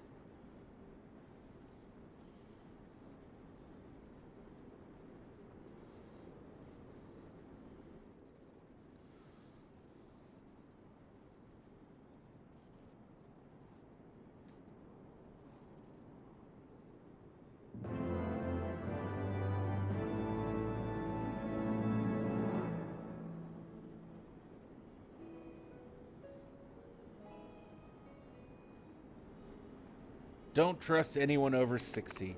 Hildibrand has never been a patient man.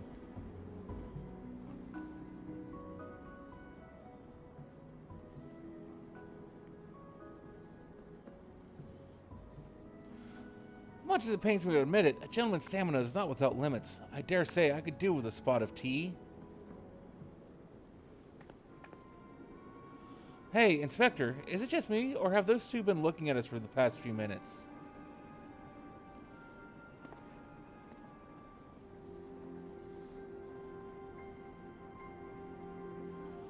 Oh, 'tis quite normal behavior for my adoring fans, I should think. When finally presented with an opportunity to meet their idol in the flesh, all too many succumb to their fear and flee. Yeah, that's what it is. Or maybe, just maybe, they're the Grand Bloody Sirs. Come on, they're getting away.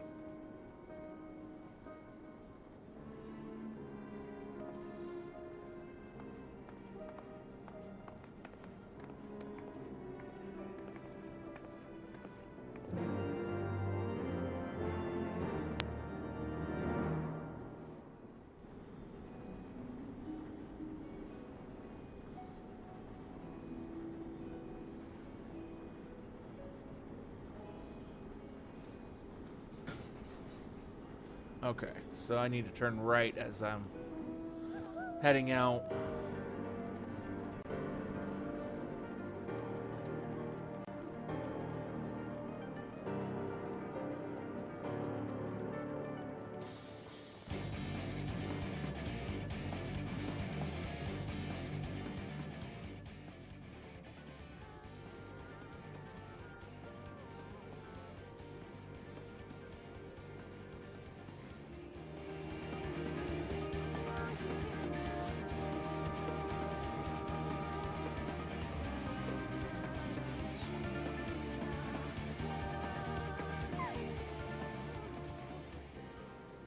Hearken to me, you dastardly rapscallions. You have nowhere to run. Reveal yourselves at once.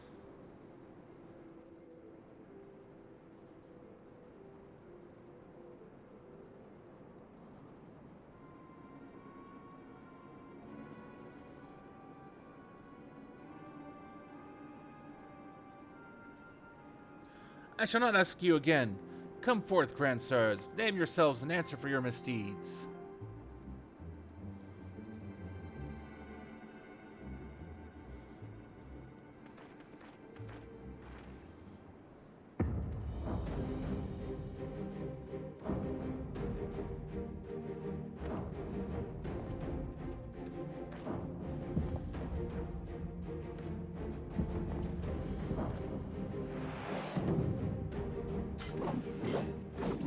Slayer of 1,000 worms, the silver spear which hath pierced the very heavens, or land.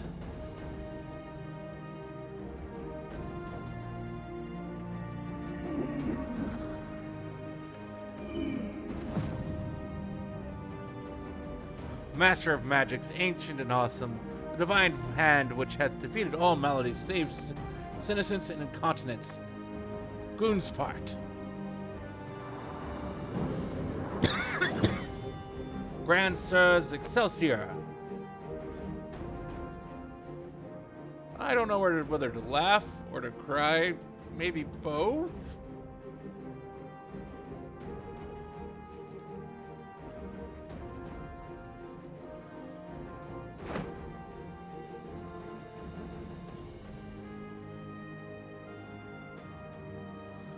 Grand sirs, you stand accused of willfully and unlawfully convincing young maidens of Ishgard to attend private parties under false pretenses, thereby inflicting upon them terrible financial and emotional distress. I, Hildibrand, Agent of Inquiry, Inspector Extraordinaire, am come on behalf of these poor defenseless innocents, and to see that no others are made to suffer as they did. Now lay down your arms and surrender yourselves unto my custody.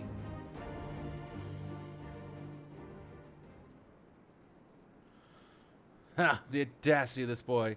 You should feel ashamed of your words and deeds.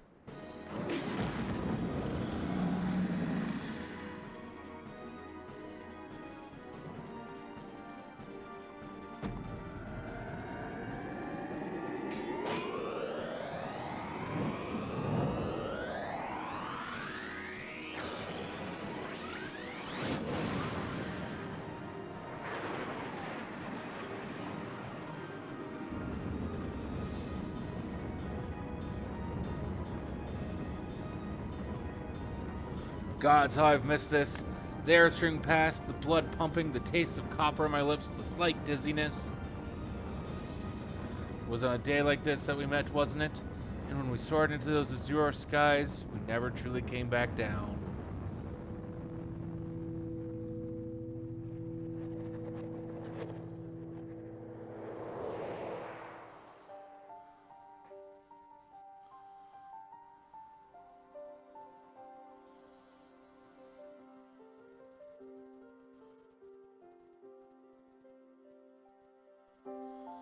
Do mine eyes deceive me? Pixie of my heart, descended from Alone's halls to guide me to her bosom?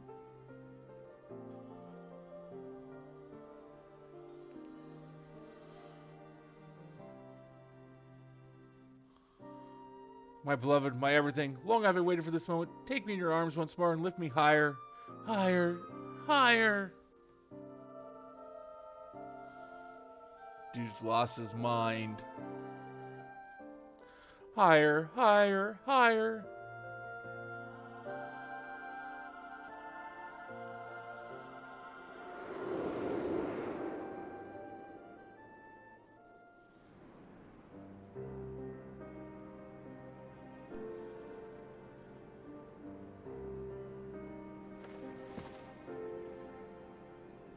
Orland?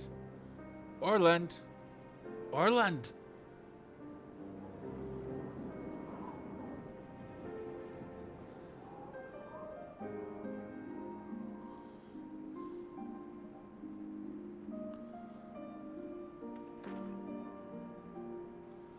Alas, poor Orland. I knew him not in the slightest, but he seemed a decent man. Chicanery and attempted murder notwithstanding.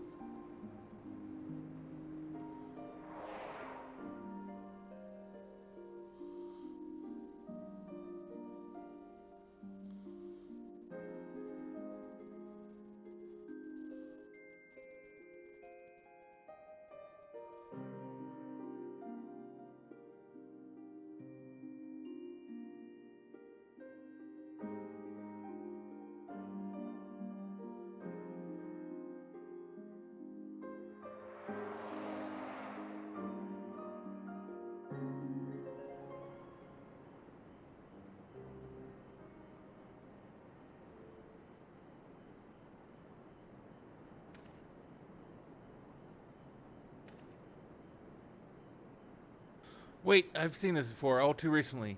Yes, anyway, he's only mostly dead. The Master of Magic can ancient and awesome here acts with all haste. The man may yet be saved.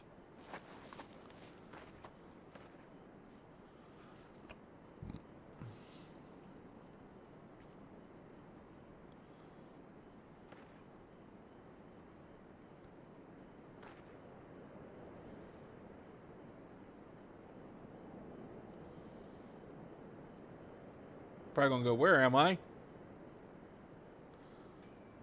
You are referring to me. I see, I see. With all haste, was it? Yes, yes, I'll get right on that.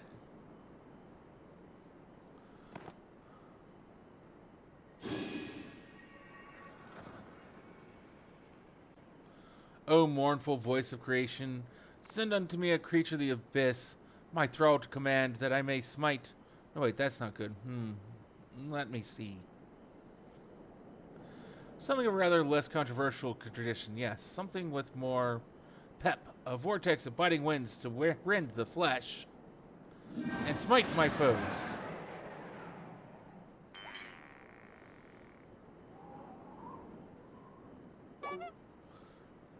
Foes? I thought you were friends.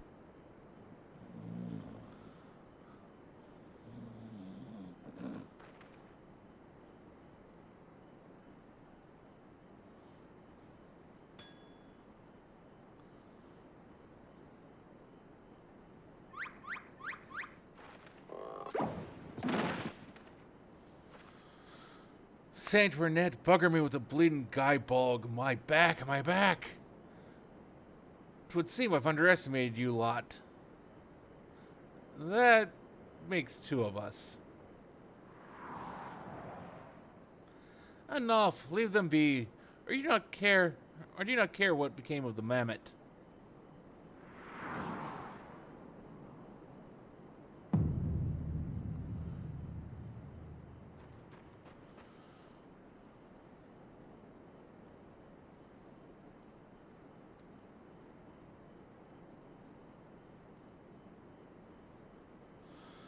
Gigi, but when? How?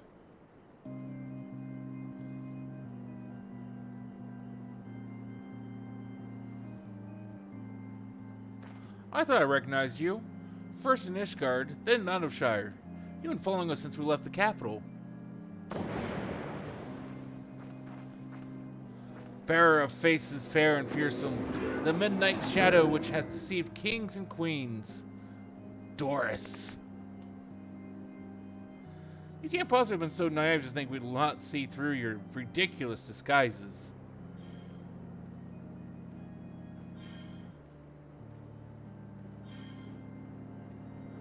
Oh yes, here you are, so effortlessly and easily lured into our trap. For which we are most grateful, mind. My companions are hardly cut out for life on the road.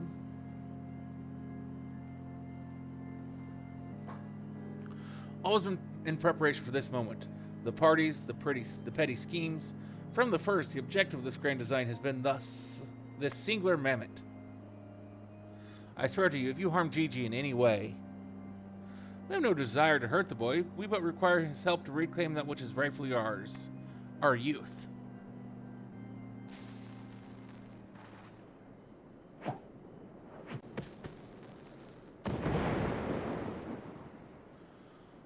I don't think they...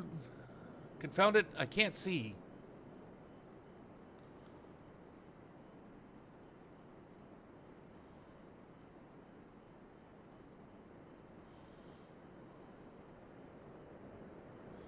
Damn, they're slowly getting away.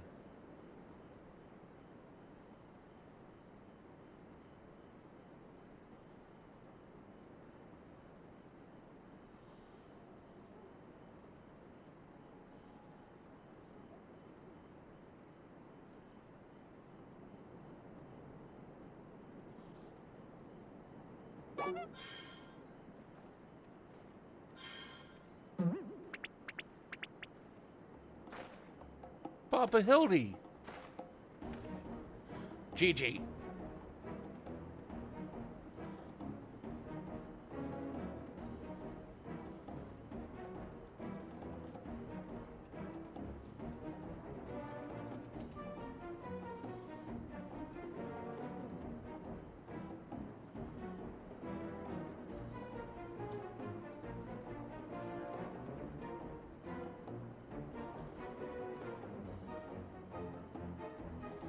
Stay strong, my son. I swear I shall find you.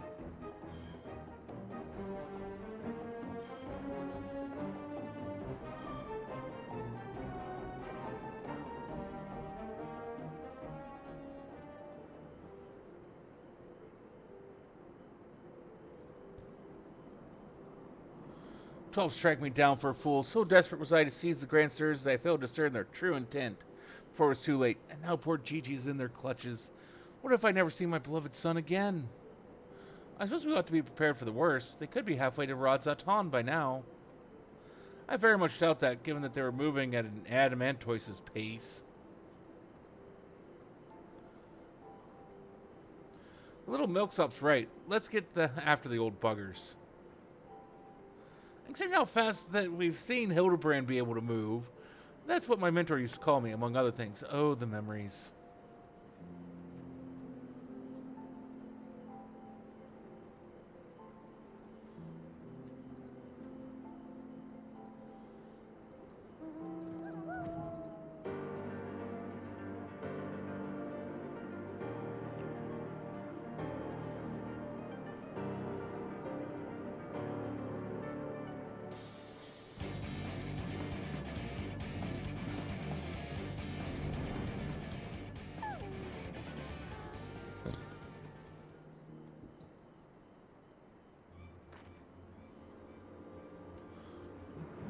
So it seems that the Grand Sirs have been caught once more by the very inspector that was trying to catch them.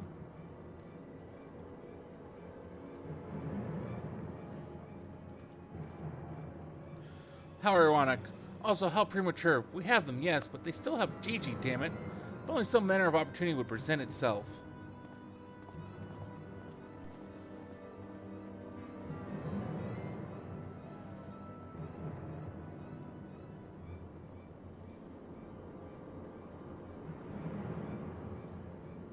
Ask and you shall receive. We can ambush that wizened dragoon, take him hostage, demand an exchange. Inquisitor Seer, you disappoint me. A gentleman cannot condone the violent kidnapping and ransom of his elders. No, no, we shall approach this problem as paragons of honor and virtue. Illusion will stalk and subdue the Grand Sir, then relieve him of his armor. How is stripping an old man naked more gentlemanly than taking him hostage? I kind of have to agree. Rest assured, I shall reveal all soon enough. Godspeed.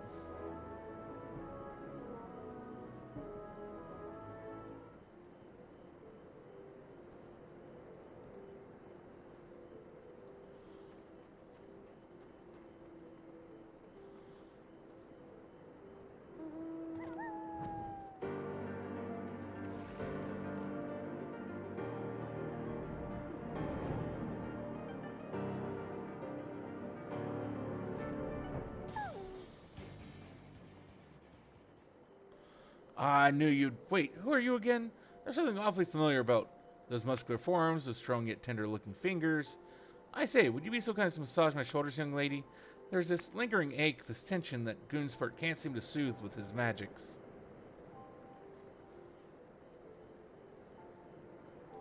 Remove my breastplate. Oh, of course, how silly of me. Pray lend me a hand with the straps.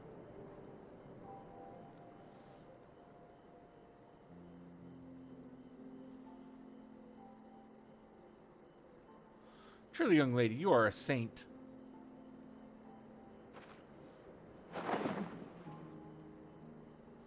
I swear, it's those things you begin to appreciate. My dear departed wife used to help me with my armor, you know. Right, right. I should be seated to better receive your tender ministrations.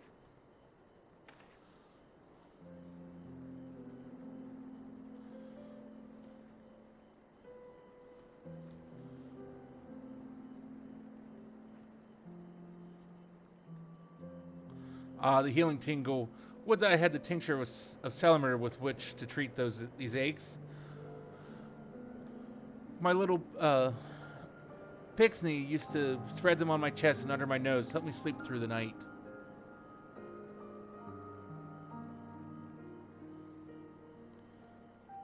Come, do not be shy. Work those soothing fingers into each and every knot.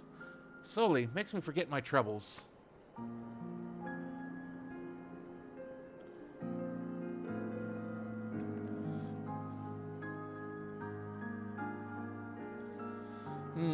Harder, harder, higher, higher. Close your eyes and dream.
Ah, my stalwart assistant. By your return, I gather you have taken care of the dragoon?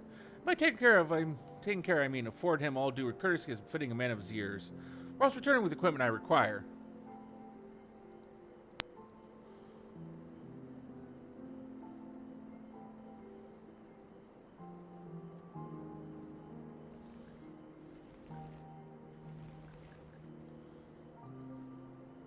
But you two look nothing alike. They may be old and slow, but they're not blind. Oh, you have little faith.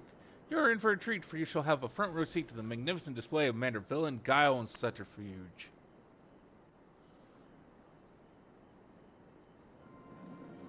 I don't think this is going to work.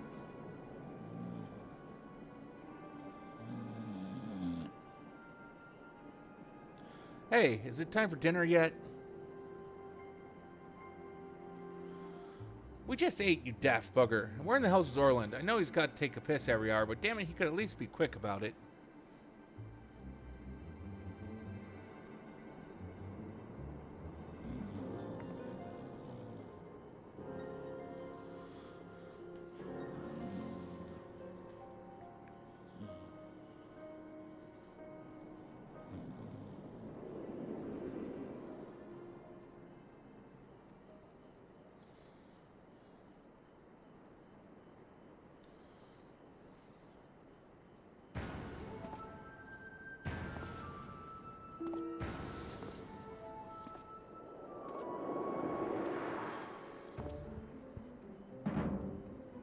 Greetings, fellow antediluvians. I have returned.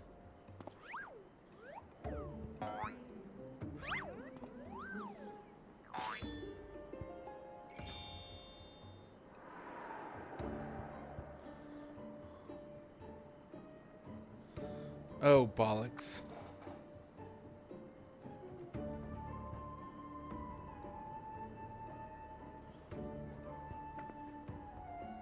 It's about time.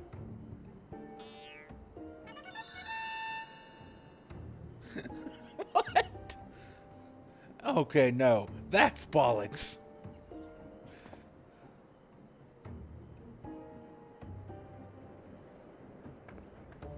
Pack up your things. I want us back on the road in 10 minutes. Before we do that, we must first release young Gigi here. 'Tis behavior unbecoming a gentleman to keep children in cages. What in the hells are you blathering about? He's going to get away.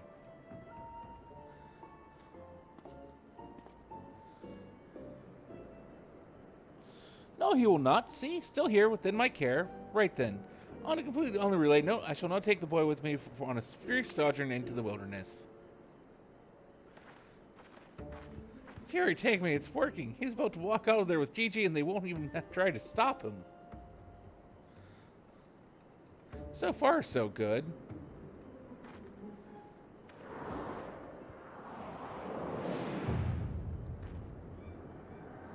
Bro, I'm cold. And there are marbles after me.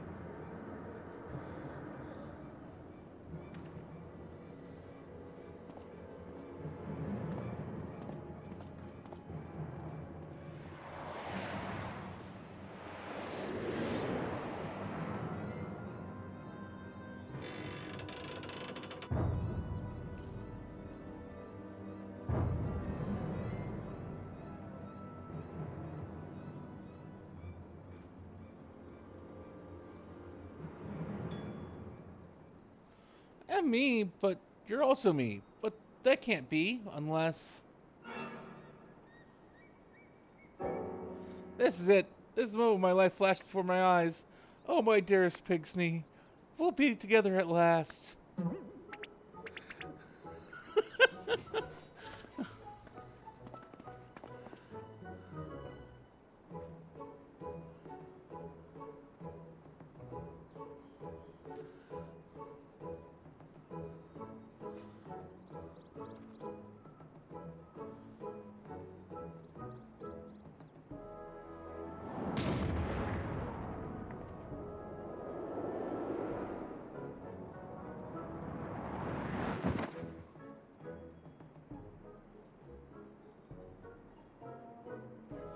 Imposter, how dare you attempt to trick me with a ruse so hackneyed it would make a minstrel blush?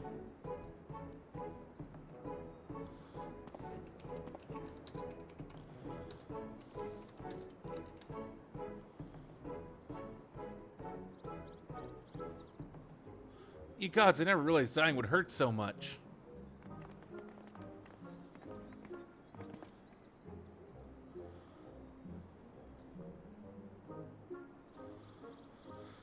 How's our chance? Did you come with me?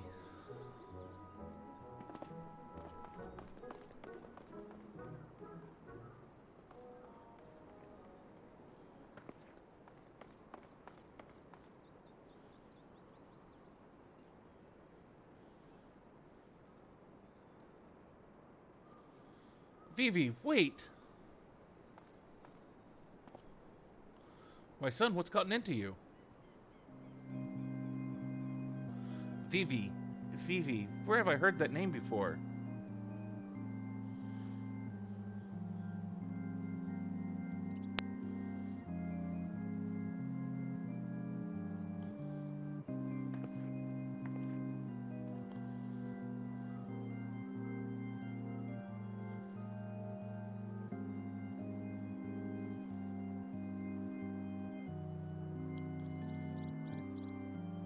Remember who you are, Vivi. What you are. A creation of the great Charlie and Archmagus Quan.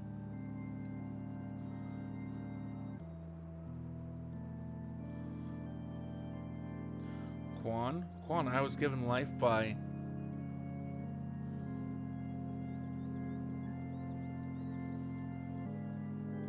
I remember now. We lived together. And he taught me many things about the outside world.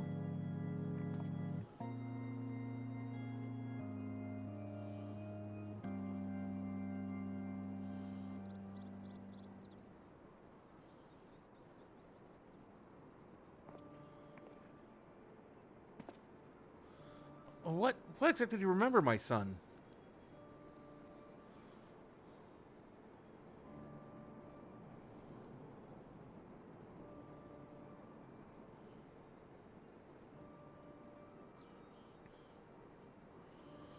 Everything, yes, everything. I remember that Grandpapa Quan created me, that he took care of me, raised me, and that we were very happy.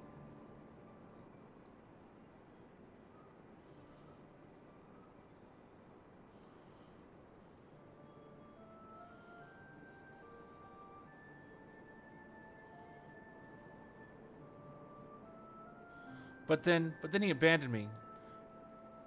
Grandpapa Quan abandoned me. I don't think he abandoned you. He probably died.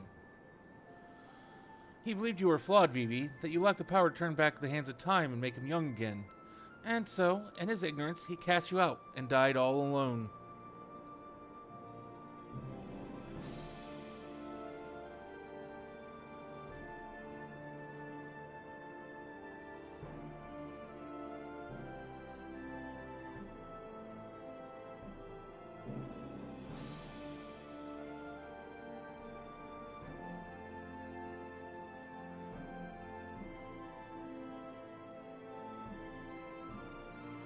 To turn back the hands of time, and then what we witnessed in the enclosure was the Duke's priceless vase.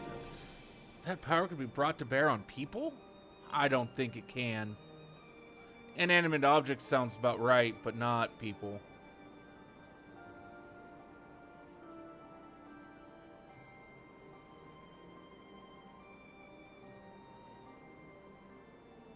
Wait, how do you know all this? You couldn't have possibly been associated with Archmagus Quan.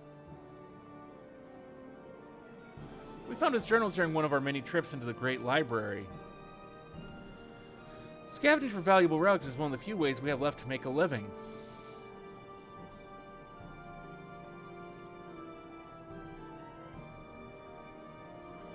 We were famed heroes of the war in our prime, with fortunes to match, but no soldier has the strength to triumph over time, and before we knew it, the hour of the sheath was upon us.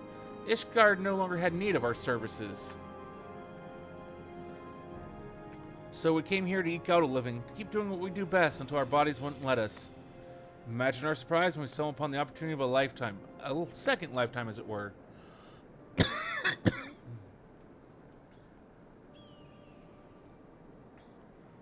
A mammoth with the power to take that which was broken and restore it to its prime state.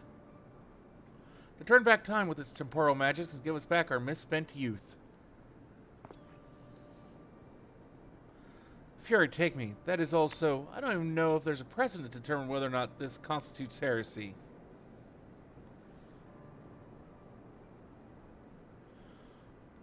We knew where to look, even. With the journals, we determined that the man was somewhere in the Western Highlands. A chance for a second chance was within reach, and when we were forced to watch as you imbeciles pulled Vivi from the snow, nearly ruining everything. Vivi, listen to me. Come with us and we can help you to unlock your true potential.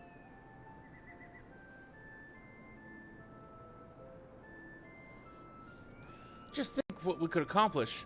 Were you to master your magics, not only could you make us young again, But you may even have the power to restore life to Archmagus Quan.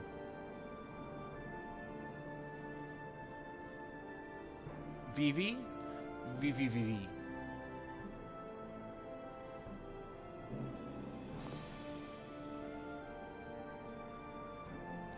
Impossible. No magic can truly return the dead to us.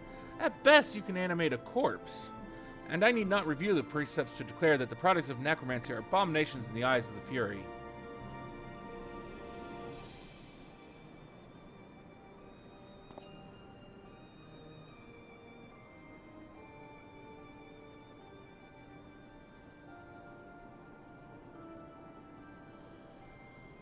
Gigi, wait. What of our adventures? What of our gazebo? You are a Mandeville mammoth.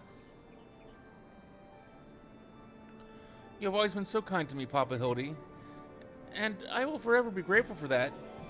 But Grandpapa Quan made me. He made me, and I miss him. So even if it fails, I have to try.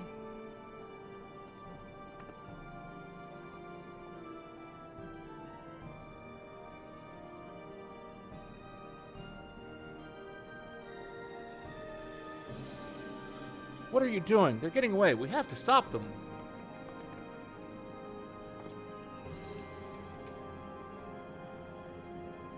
Mayhap we must respect Gigi's decision.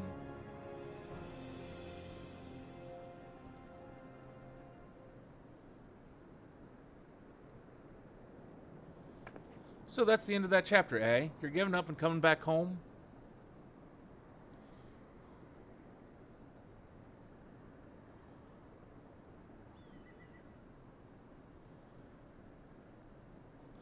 I too made a decision long ago.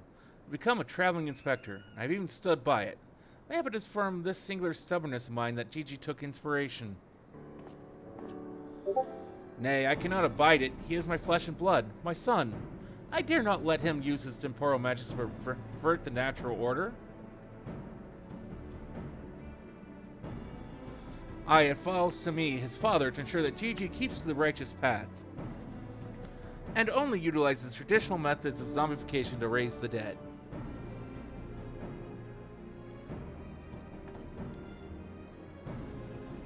Inquisitor Seer, I must applaud your dedication to your work, and cannot thank you enough for all you have done on our behalf.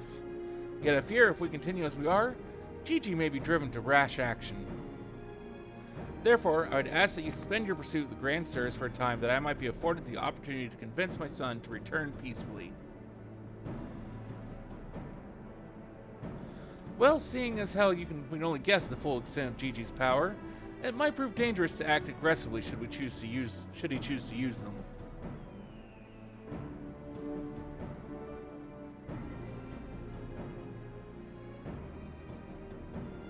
I knew you would understand. Right then, there is no time to waste. Nashu, let us return to our new gazebo and discuss our plans.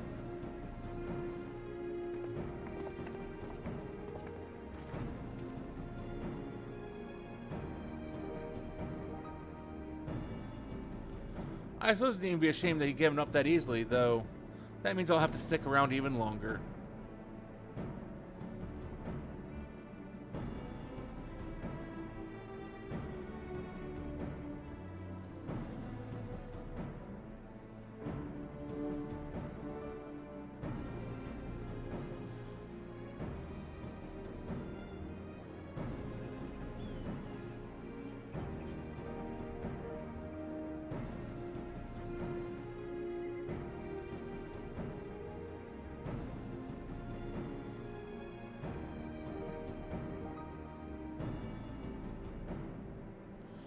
On the other hand, if that bloody mammoth's really got the power to make them young again, then...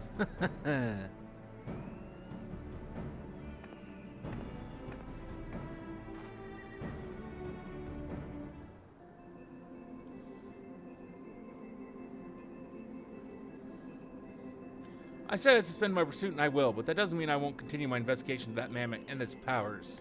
In Ishgard.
Ah, I see you saw fit to return to the capital as well. The Inquisition has a rather large collection of heretical tomes, including many of Charlian origin, and I had a mind to scour them for information on temporal magics.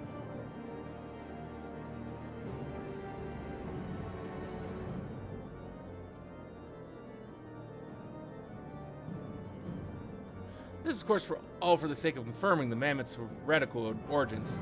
Yes, only that. Why are you looking at me like that? As if to imply that my interest in these matters is more than a professional one. I'm sure I don't know what you're not talking about. Thank you, that'll be all.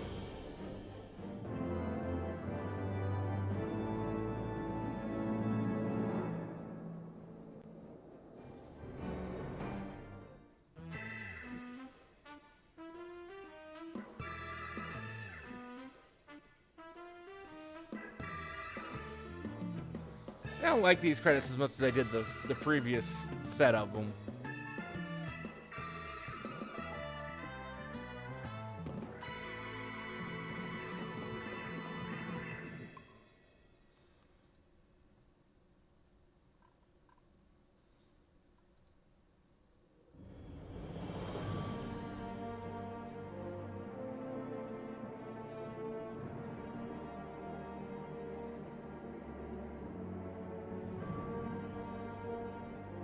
Obtaining permission to peruse the forbidden tomes is no simple matter. The paperwork alone is enough to make even the most dedicated Inquisitor think twice. It can take several moons for a request to be formally processed. Alternatively, I could probably gain access to the archives given my status as sweeper in perpetuity, but I'd rather not rely on that particular privilege bestowed upon me by Sir Cheribert. Seer is the man at the end of his tether.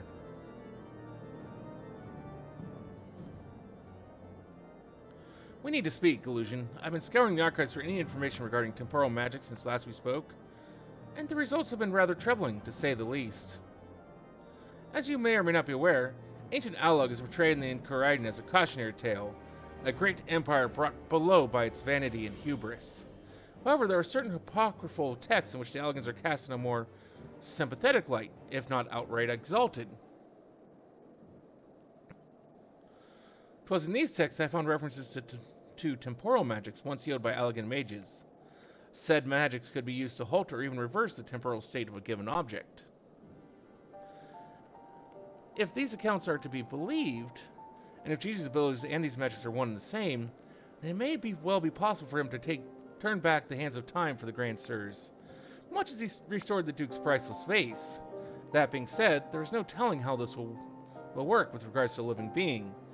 Consider, if you will, that the vase was filled with water when shattered. Even if the vessel were restored, what would become of its former contents?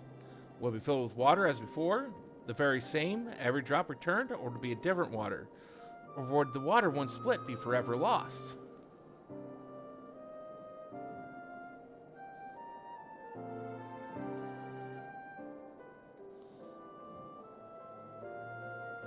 I speak of the soul, my friend. For even one could use these magics to restore the dead to life. Would they be as they were before, with all the same thoughts and memories and feelings? The Grand Sirs are convinced that they can regain their lost youth, and mayhap they can, but the dead who have entered into Lone's halls cannot return. They cannot, yet Gigi is nevertheless resolved to try and resurrect Archmagus Quan.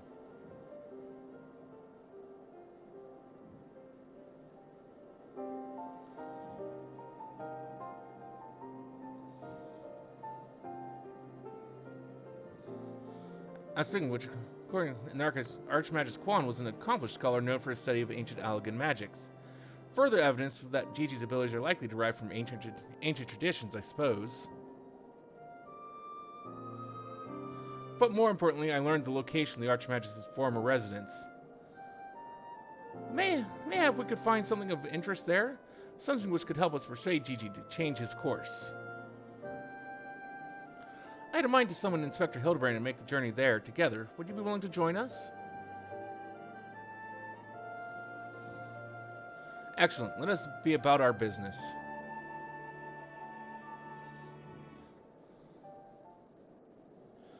I saw you, heretic.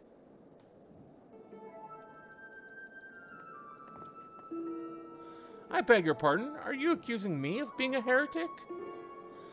Yes, you Inquisitor Seer. I saw you sneak into the archives and seek out the forbidden tomes.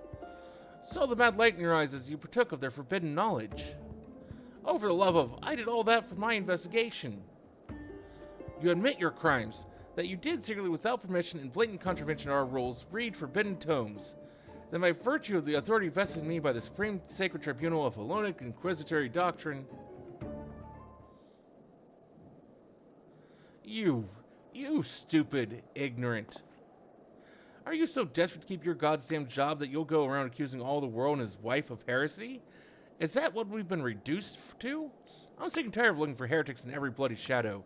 I'm trying to guess the secret sins of everyone I meet. It's stupid and pointless, and we're better than that, damn it. We're better than that. Huh. This guy's certainly turning a different leaf. If you will not surrender yourself, then I have no choice but to inform my superiors.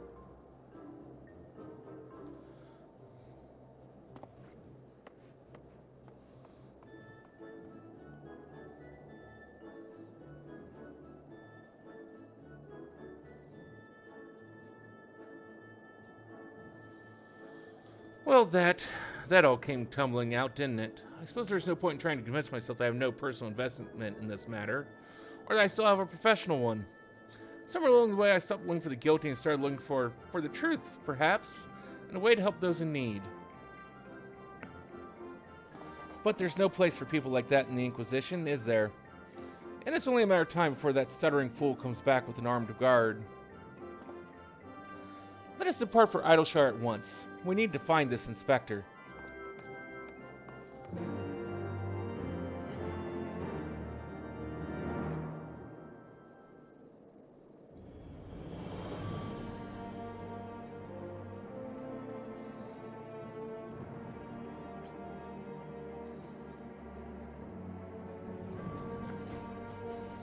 Okay.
It would seem we arrived too late. Inspector Hildibrand has already gone off on his own to confront the Grand Sirs.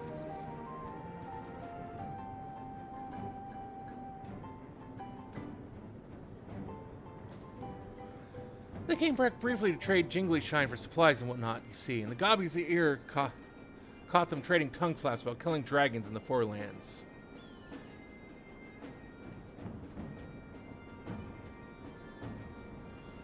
When the inspector learned about it later, he said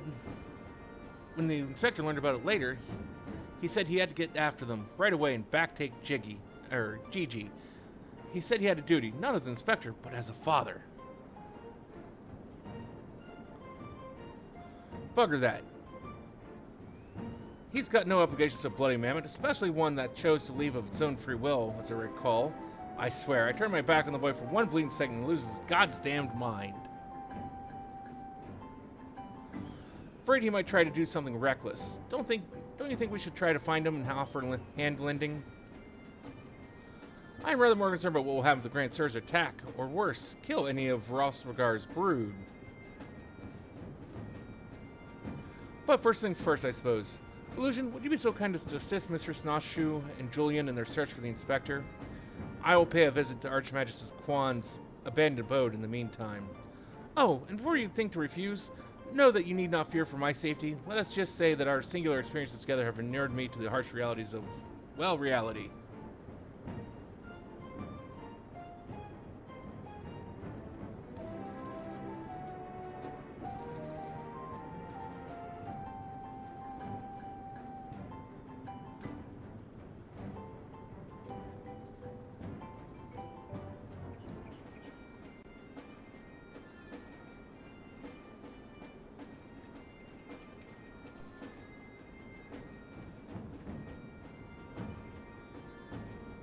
Huh, could it be that scrawny little shite's finally found his spine?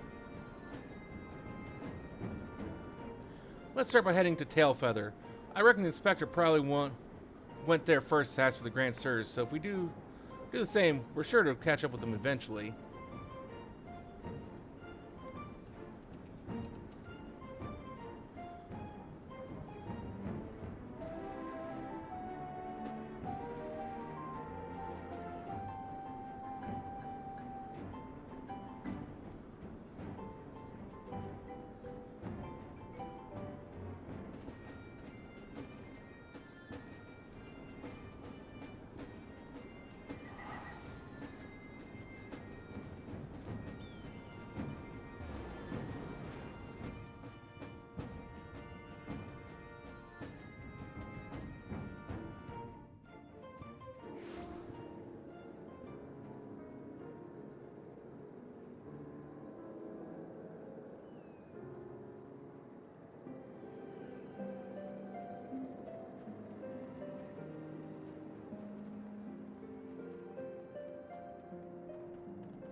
Right then, I say we split up and make inquiries separately. If I learn anything about the Inspector or the Grand Sirs or Gigi, come and tell me.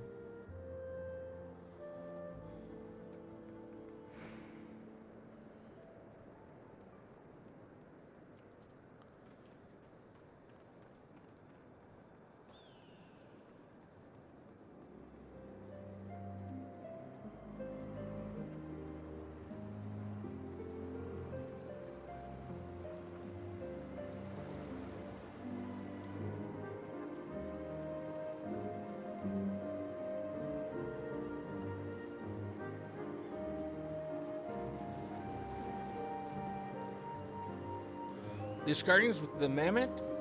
They were here, proclaiming to all and sundry that they were going to slay the greatest dragon of them all. Gods only know if the naive fools were serious.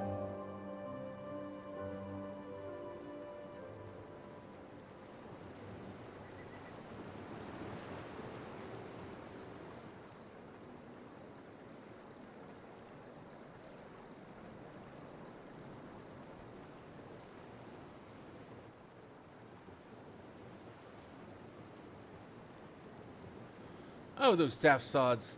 They were for Annick's shrine. Not quite sure what their intentions were, but they were awfully confident, that much I recall.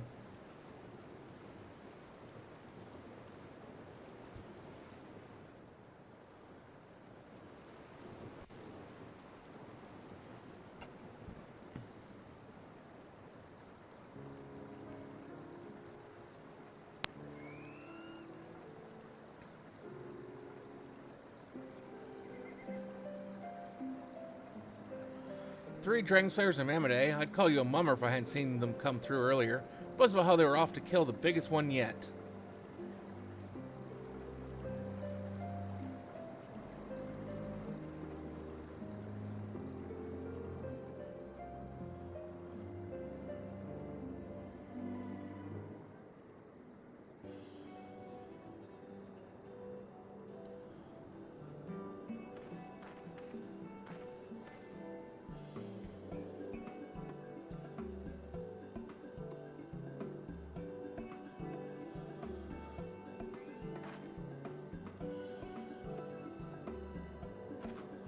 Oh, I see. So the Grand Sirs were headed for Annex Shrine?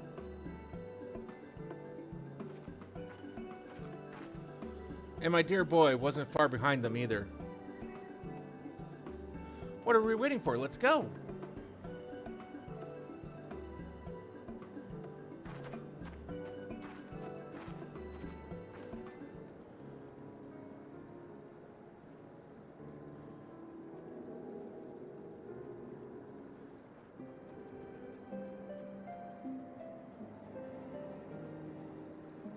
I fly here too. What am I running around for?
You look at that. The inspector sure gave him what for. That may be, but where'd the other two get to? Not to mention the mammoth. Why don't we pull him out and ask? Though having said that, it looks easier said than done. Oh, how silly me. I'm sure you've got more than enough strength to income free, right, Illusion?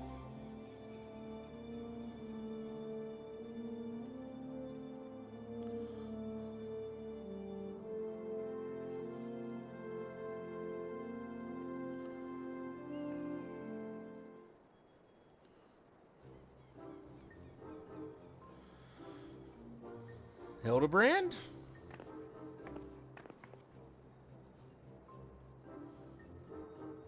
Well, I'll be. He's wearing some sort of magic mask that makes him look just like the inspector. Just like the man of 1,000 faces back in Ulda. I don't think it's a mask. I think it's Hildibrand. What do you guys think? Think it's Hildibrand too? No, that's Hildibrand alright. There's no fooling a mother's eyes. I say, what trouble has my beloved son got himself into this time?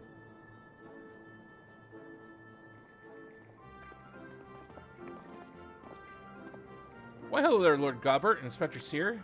How'd you two end up traveling together? Blind fortune, you might say. I was too far from Tailfeather when night began to fall, but fortunately Lord Gobbert chanced to find me wandering in the wilderness. Lord Edmund told me all about this recent trouble with the Grand Sirs, as well as Hildy's investigation, and a father cannot help but take an interest in his son's affairs, can he?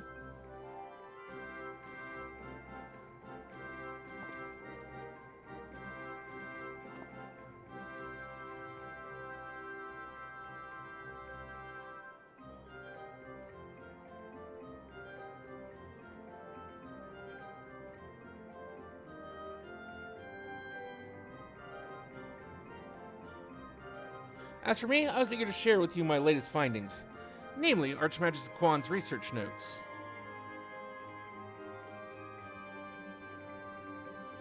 I haven't slept like that since I was buried in the Lich Yard.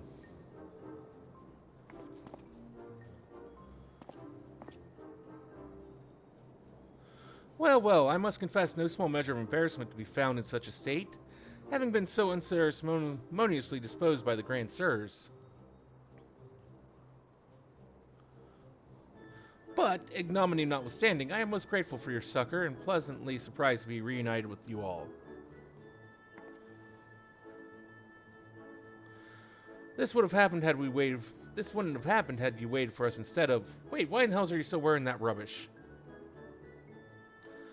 An impenetrable disguise is essential when consorting with the criminal elements. Alas, it would seem the Grand Sirs have grown more perceptive in their newfound youth. Wait, do you mean they're already regained their youth? What about Gigi? Did you see him? Was he behaving strangely? Now that you mention it, his warm soulful eyes were rather more pointy than I remember. By the Fury, not pointy. According to Archmage Quan's notes, that's a sign Gigi's using too much magic. If he carries on like this, his ether will be expended, and he'll end up not more than an empty husk.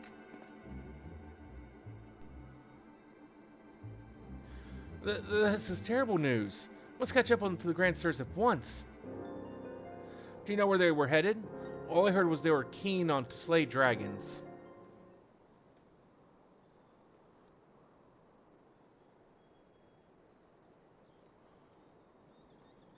They are bound for the Churning Mists, a place called Zenith, to kill a great worm named Nidhogg.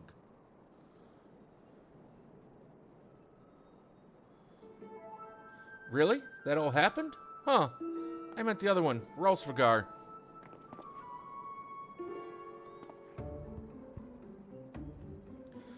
Ralsvagar Fury, take me. What could they possibly hope to achieve?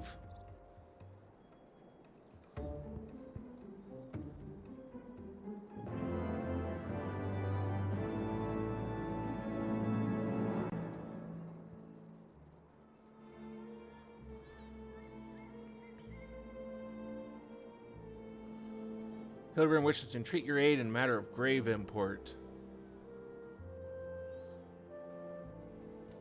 I, Hildibrand, Agent of Inquiry, Inspector Extraordinaire, do hereby ask you all to aid me in rescuing my son and putting a stop to the Grand Sir's machinations.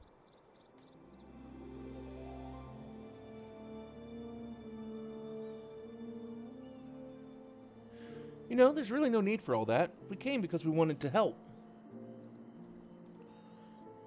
I, Nashu, faithful assistant, maker of explosives extraordinaire, do hereby present to you this fresh change of clothing. Capital, I knew I could count on you, Nashu. I shall change it en route. Come, my friends, to Zenith and to Gigi.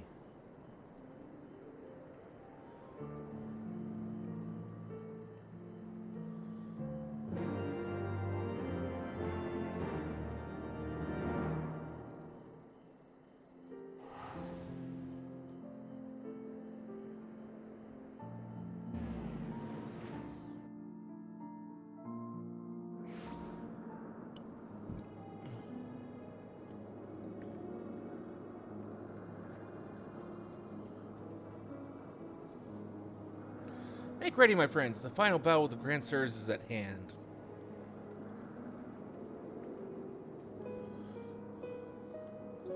Twould seem my wounds were more serious than I thought. I fear I am in no condition to confront our foes.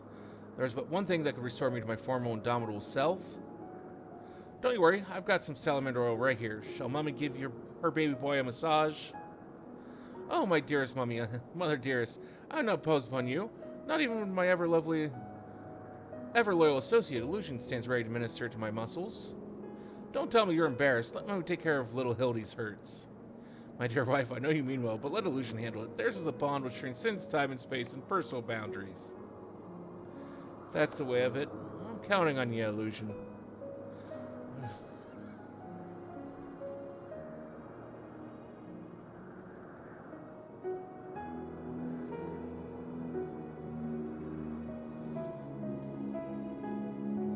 Let us work no further delay. Come, my friend, coat my body in oil as you have done many times before. Why do you hesitate? Have we not done this time and time again? Oil me up.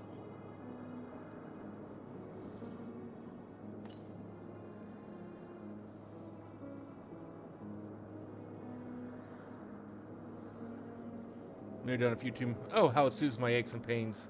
Quickly now, knead it into my flesh. Knead as you have never kneaded before.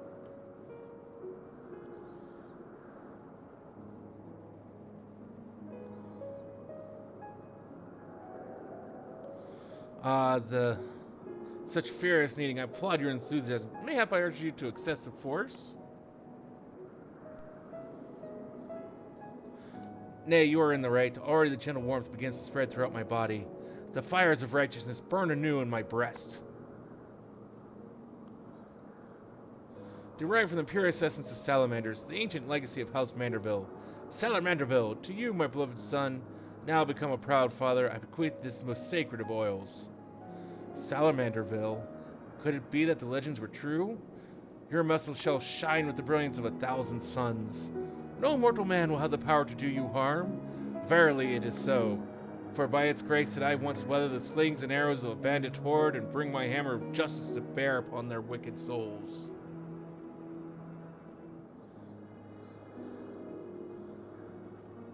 This time, the time has come. Take this oil and help Hildy become the Manderville man he was meant to be.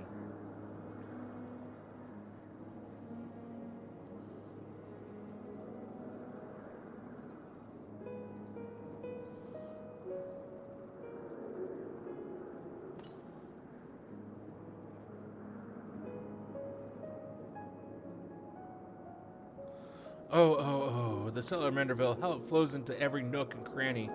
Quickly now, lay your hands upon me, massage me with all your might.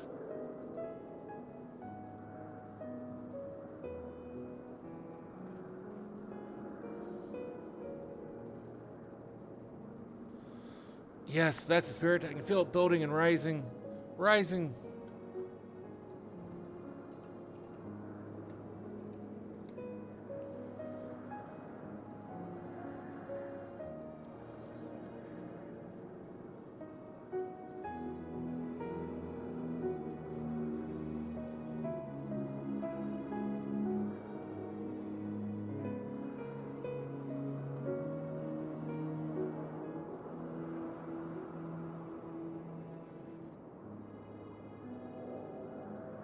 Oh, such passion, such fervor! I am the inferno unbound, the tempest unleashed, but I have not yet begun to pose.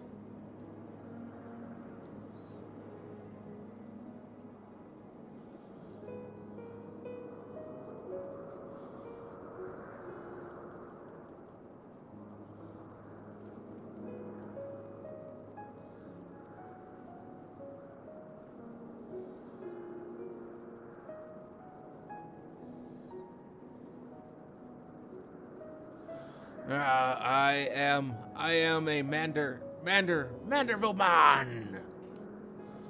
That cellar Manderville is, my word, I've never felt so alive. Such vibrant colors, such intense sounds, such fragrant smells. Mother, father, illusion, 'twas your oils and your strong yet tender fingers which opened my eyes to the glory of creation. I am a gentleman inspector reborn. Onward to zenith, no matter the laws of nature they pervert or the limits they break. The Grand Sirs can do naught to stop me.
Grand Sirs, I have come for my son.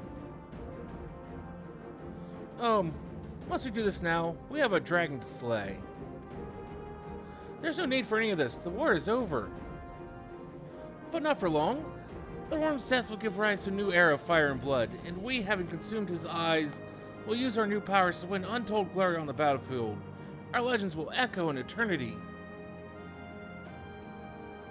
You would doom countless innocents for glory?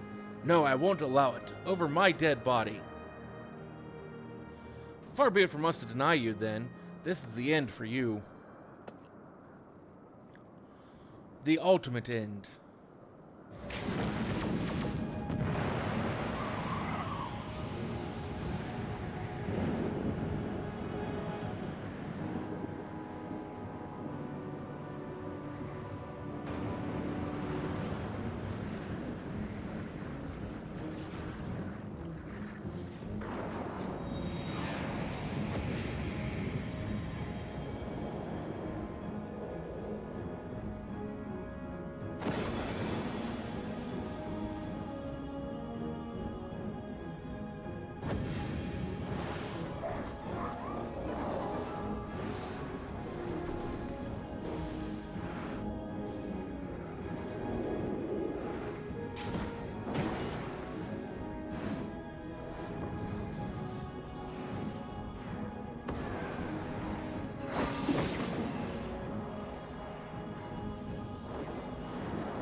Have faith, my love. He is our son.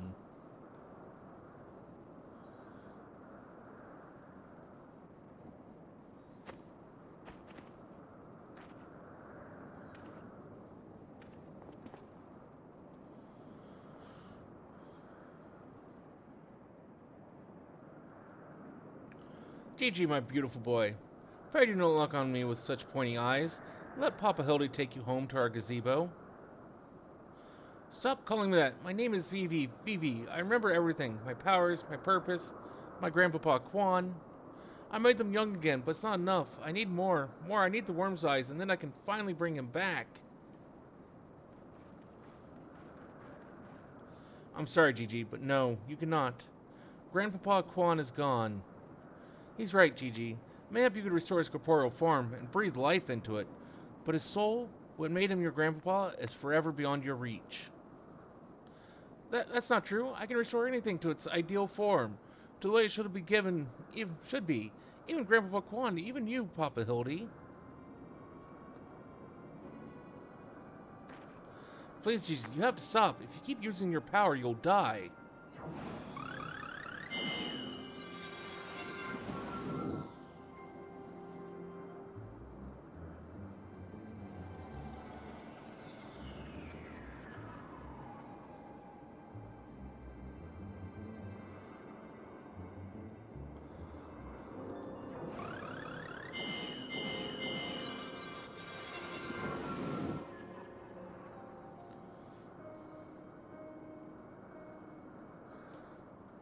I don't understand.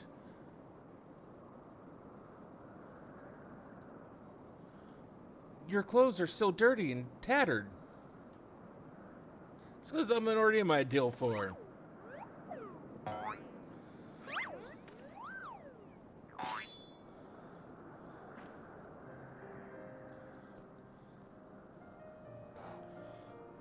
As they should be, Gigi. For my every waking moment is as the gods intended. Every day I live my life to the fullest. Every day I enjoy grand adventures. I found your grandpapa's research notes. What he gave you wasn't the power to make things the way they were. He gave you the power to change the world, to make the things the way you yourself believe they should be. That's why your magics have no effect on the inspector, because you know in your heart that this battered and bruised form of his is, in its own way, right.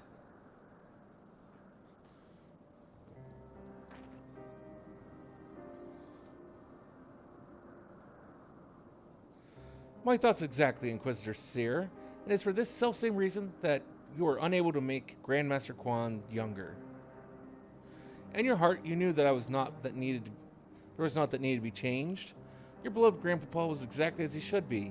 Your everyday was to be treasured and worthy of celebration.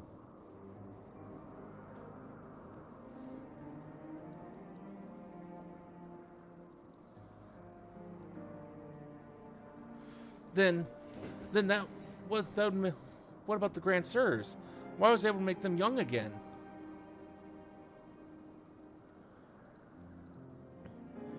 Are you truly knew them were the stories they told, wondrous tales of daring do by heroes in the prime of their lives. It's no wonder you were able to envision them as such. That's all they ever talked about when they were young and free and full of fire. At first, Archmagus Quan didn't understand the true nature of your abilities. He struggled to deduce why you could not make him younger as he originally intended. Eventually, he realized that your fond memories of him were preventing you from conceiving of him as anything but an elderly creator, and the only way to achieve his goal would be to take them from you. But you are all he had left in this world. No longer a mere mammoth, but a friend. Family, his only family, his grandson. He couldn't bear to lose you, so he renounced his quest for immortality. But I still lost my memories in the end. He was afraid of leaving you alone in the world, afraid that others would attempt to take advantage of you and your magics. So before he died, he decided to take your memories from you after all, to protect you. But despite his best efforts, something remained. Something stronger and more powerful, and more resilient than anything Archmagus Quan ever dared dream. You were never broken, Gigi. You were never abandoned. All he wanted was to set you free. Free? Free to do what? Whatever it is you wanted to do, kid.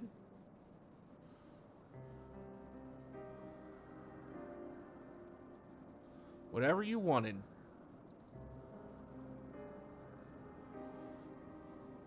Whatever you like, Gigi. Don't you see? That was his final gift to you.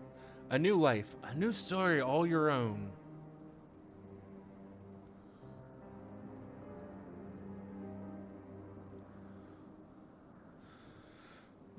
This has always been very, very touching, but we're not getting any younger. Well, you aren't at any rate. We have suffered your meddling long enough. I had intended to use this trap to kill the worm, but since you are so perfectly positioned...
I am Vivi, grandson of Archmagus Quan, and Gigi, son of Hildibrand Heliodor Maximilian Vanderbilt. This is my something. I'm going with the story.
Turn them back to being old. I mean, that's both good and would suck so much.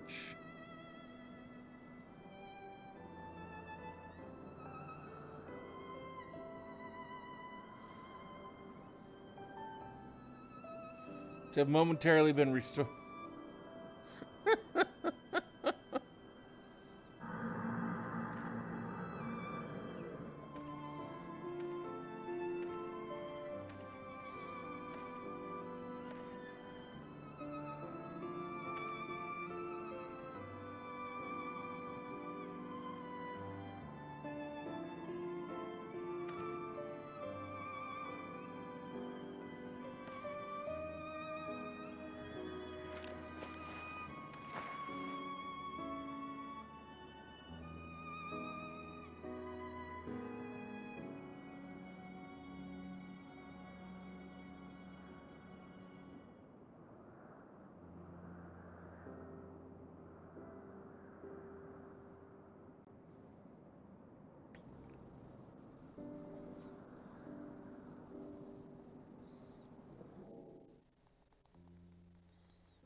It's like it never happened. With the last of his strength, he turned back the hands of time.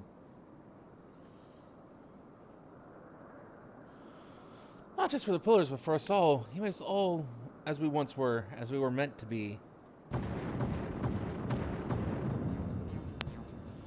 After all that gallivanting about, I get bugger all. What about my misspent youth? I was not meant to be this bloody old. Such a fine day. Never I was called with such perfect form. I may well have reached my physical peak.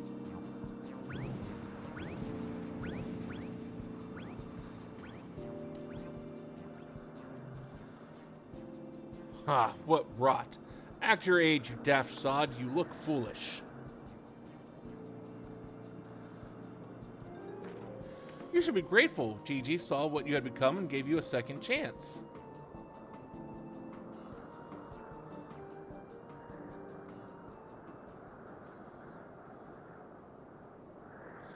That was our second chance to relive our glory days.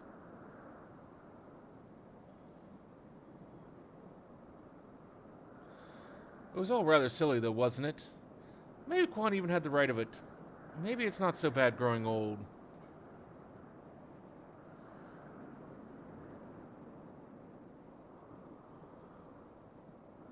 I was a coward when I was young, but now that I'm old, I'm not afraid to say things like, I love you, Doris.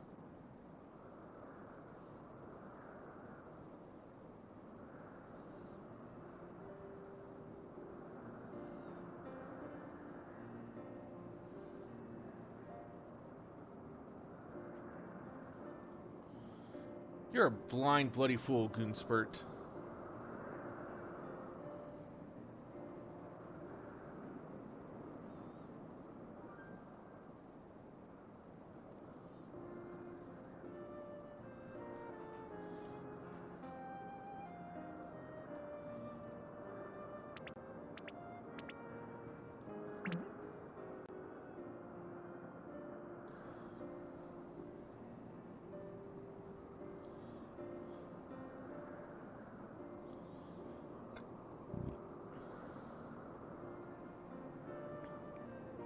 I say, am I dead again?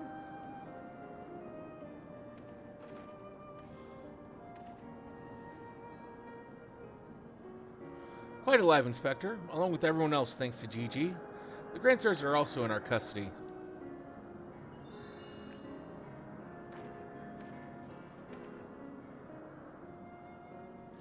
Ha ha ha, that's my boy. Where's the little tyke anyway?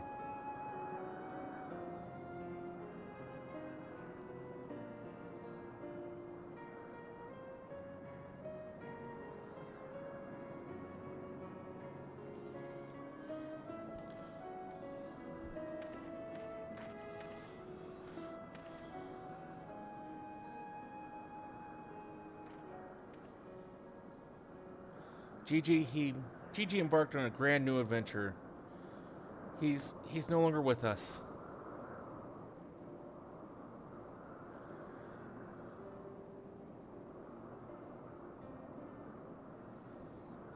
I see. If that's what he wanted then I'd not be happier for him. I am sure Archmagus Quan would feel the same way.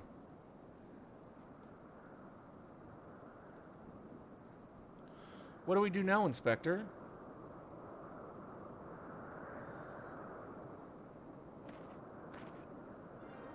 Is it not obvious, Nashu? The wide, wide world beckons to us with the promise of mystery and wonder. We shall resume our never-ending quest for cases perplexing and profound, and perhaps one day we shall meet young Gigi again.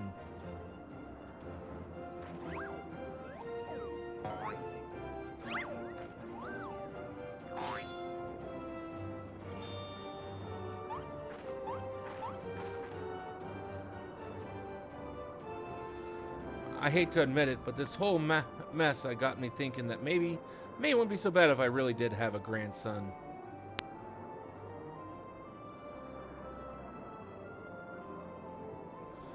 You did right by Gigi, Hildy. Your father and I can see that. We're proud of the man you've become. And I'm proud of you too, Mother, for finally coming to terms with the ephemeral nature of physical beauty and allowing yourself to age gracefully.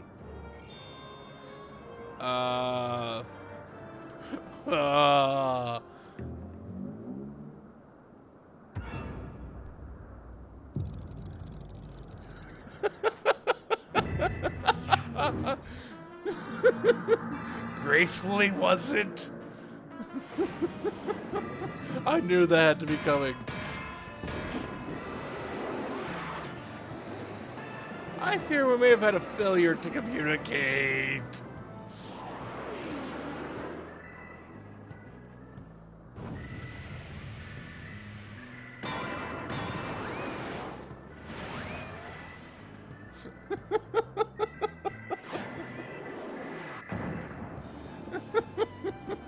There he goes again.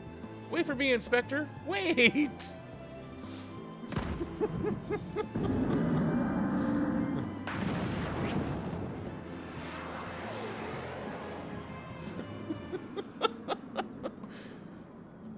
What is that curious light I spy in the far eastern skies? This oh so familiar scent which fills my nostrils. Do I smell a case? Worry not for me, my friends. For wherever the wronged one for succor, I, Hildibrand, shall be there. Till we meet again.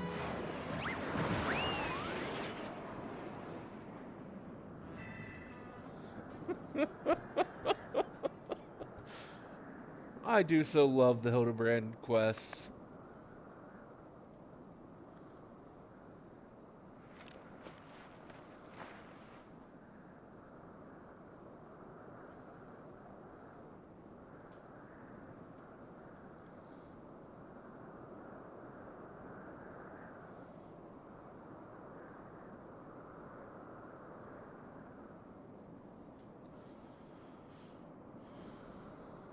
I say, you do know that this, so long as the core remains intact, although Gigi is not actually dead.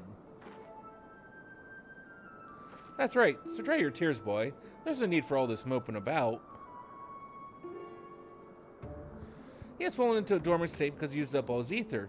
His core will gradually recharge as it draws upon the ambient ether, and in time, he will awaken from his torpor.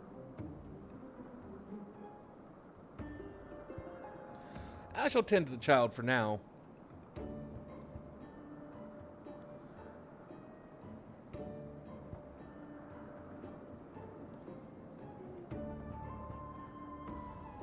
As for these three, I should be glad to take them back to Ishgard in your stead. I most generous offer, my lord, but hardly necessary. After all, 'tis my duty to bring them to justice. Oh yes, it was my duty. After everything I said to that young Inquisitor, I can't go back to Ishgard. They'll toss me in a jail and throw away the key if they don't kill me outright. So, go to Idleshire and live in Hildy's gazebo. Someone ought to look after it while he's away, no? That doesn't sound all that bad, actually. Full glad I am to accept your offer.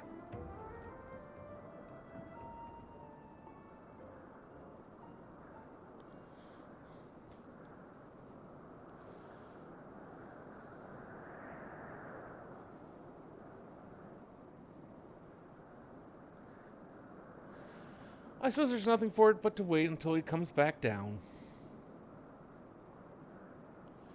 What? Where did he get all those weapons? Oh, I know. They're actually those three weapons. He just didn't have them on earlier. Just the most graceful strike, my love. You haven't lost your touch.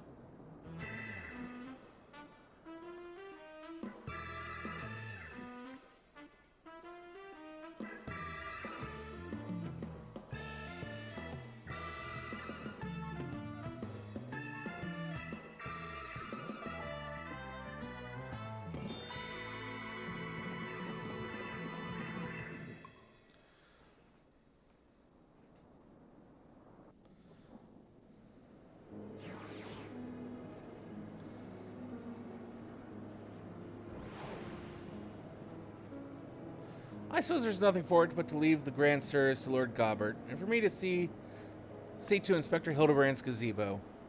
I'd like to thank you for everything you've done. If you find yourself in Idleshire, come and see me. There are a few arrangements I need to make, but I can't imagine that will take that long for me to settle in. Thank you, my friend. Till we meet again.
Looking back on the course I've run, it's hard not to think of the man I was and feel ashamed.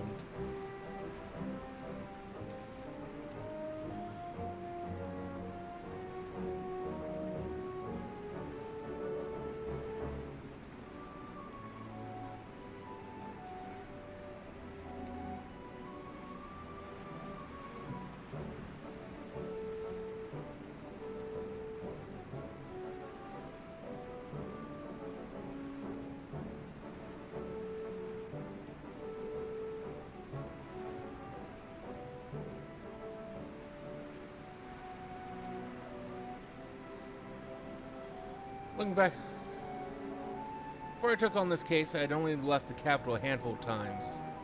The rubbish I believed, the facts I considered unassailable, fury take me. What a fool I was.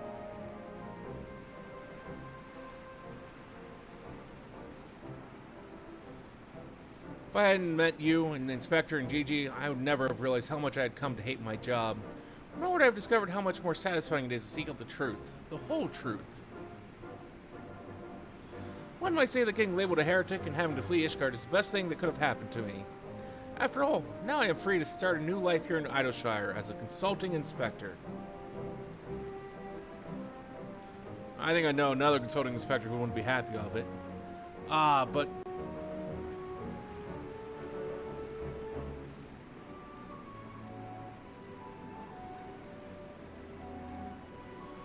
enough of that. There is someone I would like you to meet.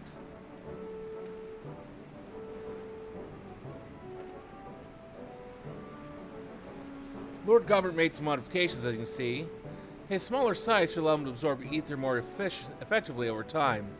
We thought that if he were to travel with you and share in your grand adventures, that maybe it would hasten his reawakening.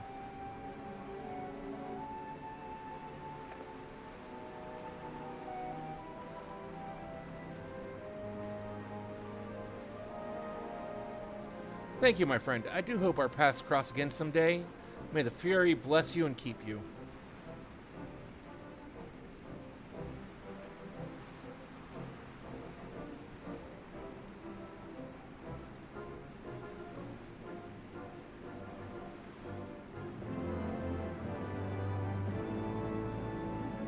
I could turn back time.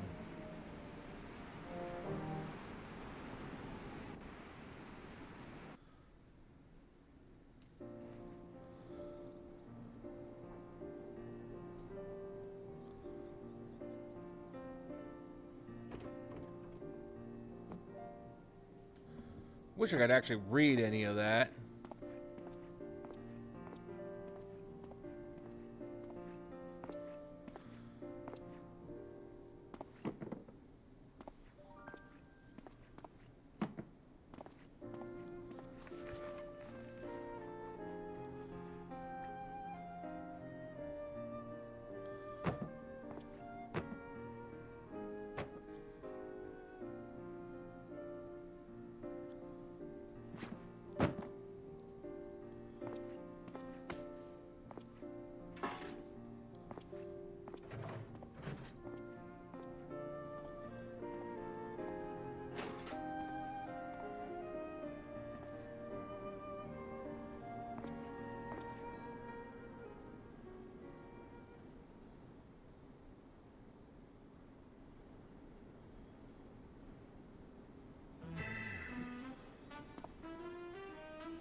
Okay. And that was that set of, or that entire series of Hildibrand quests. That's where I'm going to call it a night for tonight.